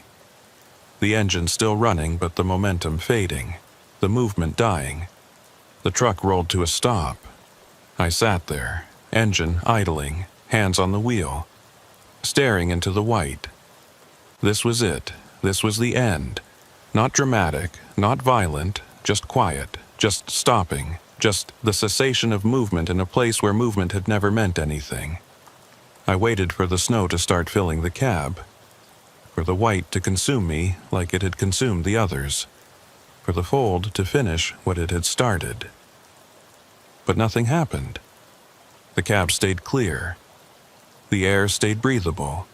I remained conscious, aware, trapped in this moment of stopping, unable to move forward, unable to go back. Just here, just now, just forever. Maybe this was the real punishment. Not dissolution, not erasure, but this, awareness without action, consciousness without purpose, existence without existence, being forced to stay aware while everything around you became nothing. I heard something outside, footsteps, crunching in the snow that might not be snow, on the ice that might not be ice, approaching the truck. I didn't look, didn't want to see, knew that whatever was out there, it wasn't something I wanted to witness. The footsteps circled the truck, slow, deliberate, patient, then stopped at the driver's door. A knock, 3 times, the same pattern, the same rhythm I'd heard on the ice road, on the real ice road, before the fold, before everything. I didn't answer. Another knock, more insistent, more demanding. I kept staring forward, into the white, into the nothing, into the forever. The door opened. I hadn't unlocked it, hadn't touched it. But it opened anyway, because locks didn't mean anything here, barriers didn't mean anything here. Nothing meant anything here. Cold rushed in, colder than before, colder than anything. The cold of absolute zero, of entropy, of heat, death. The cold at the end of the universe, at the end of all universes. A figure stood in the doorway. I could see it in my peripheral vision. Didn't want to look directly, didn't want to confirm what it was, but I knew, had always known. Since the tracks first disappeared at kilometer 28, since I first entered the fold, since I first understood what this place was. The figure was me, another me, but not the duplicate from before. This was different. This was what I was becoming, what I would be, what I already was in some parallel version of time that existed simultaneously with now. It was made of white, solid white, human-shaped but not human. A sculpture of void given form. A hole in reality wearing my face, my body, my identity. It reached toward me. The hand was white, featureless, cold beyond cold. "Stop fighting," it said. My voice, but not my voice. Words formed from silence, meaning created from nothing. "I'm not fighting," I stopped. "No. You're still here, still aware, still Carl Dietrich. That's fighting. That's resistance. That's refusing to accept what you've become. What have I become? Nothing. Everything. Part of the fold. Part of the white. Part of the eternal now that has no past and no future. Only present. Only this. Only here." The white hand touched my shoulder. The cold sank through my coat, through my skin, through my bones, through whatever remained of my core, myself, my soul. I felt it dissolving, not painfully, just fading, like fog burning off in sunlight. Except there was no sunlight here. Would never be sunlight here. Just the white, just the cold. just the inevitable dissolution of everything that made me distinct, separate, individual. I tried to speak, to protest, to assert my existence, but no words came, no sound, just silence, just the white filling my mouth, my throat, my lungs. I was dissolving, finally, completely, becoming what I'd been resisting, what all the other drivers had become, what everything in the fold eventually became: white, pure white, undifferentiated, without form, without identity, without anything that could be called self. My last thought, if it could be called a thought, was relief. Relief that the struggle was over, that the fighting was done, that the pretense of being someone, of going somewhere, of meaning something, had finally been abandoned. I let go, released my grip on the wheel, on consciousness, on Carl Dietrich, on the lie that I had ever been anything other than this. Movement without destination, journey without arrival, driving without driver. The white consumed me, became me, made me into what I always was, what everything always was. Underneath the illusion of form, underneath the pretense of identity, underneath the lie of existence itself. And somewhere, everywhere, nowhere, the ice road continued, not the real ice road. That was gone, had been gone, would always be gone. But the idea of it, the essence of it, the truth of it, a road that ended under the snow, that never began, that never ended, that just was, forever, eternally, in the white void where all roads led, where all journeys concluded, where all destinations revealed themselves as mirages, as lies, as comfortable fictions we told ourselves to justify the movement, to explain the driving, to give meaning to the meaningless. But there was no meaning, there never had been, there never would be. Just the white, just the fold, just the eternal present where nothing happened, and everything happened, and it didn't matter which, because happening and not happening were the same thing.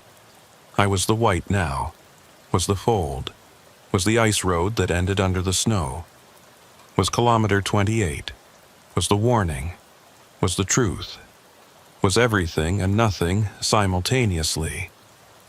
And I drove, still drove, would always drive, not in a truck, not on ice, not anywhere physical, but drove nonetheless, because driving was all that remained, the only constant, the only truth in a world where truth had become as meaningless as everything else.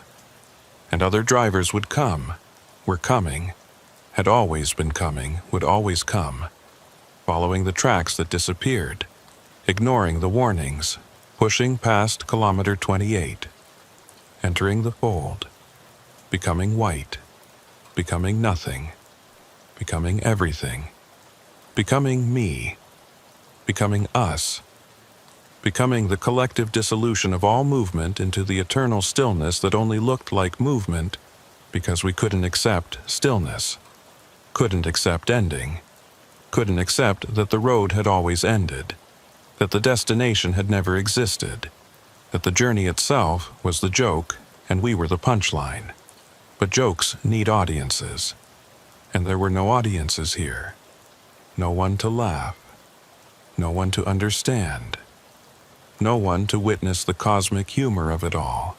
Just drivers driving, white consuming, the fold expanding, forever. And somewhere in that forever, in that endless now, a marker stood. Kilometer 28. The point where the tracks disappeared, where reality ended, where the ice road revealed itself as what it always was. Not a road at all, just a line scratched across nothing, a path drawn through void, a direction given to directionless, a destination promised to the destinationless, and we followed it. All of us, every driver, every person, everything that ever moved or thought it moved. We followed it here, to the end that was also the beginning, to the nothing that was also everything, to the truth that killed us by showing us we'd never been alive at all, just movement, just motion, just the eternal, meaningless, perfect act of driving into white. And I was part of it now, forever, as were we all. The ice road that ended under the snow, where the tracks disappear, where we disappear, where everything disappears, into white, into nothing, into the fold that folds forever, creating and destroying and doing neither, because creation and destruction require separation, and there is no separation here. No distinction, no difference, no anything. Just this, just white, just now, just always. And I drive it still, and I always will, and so will you.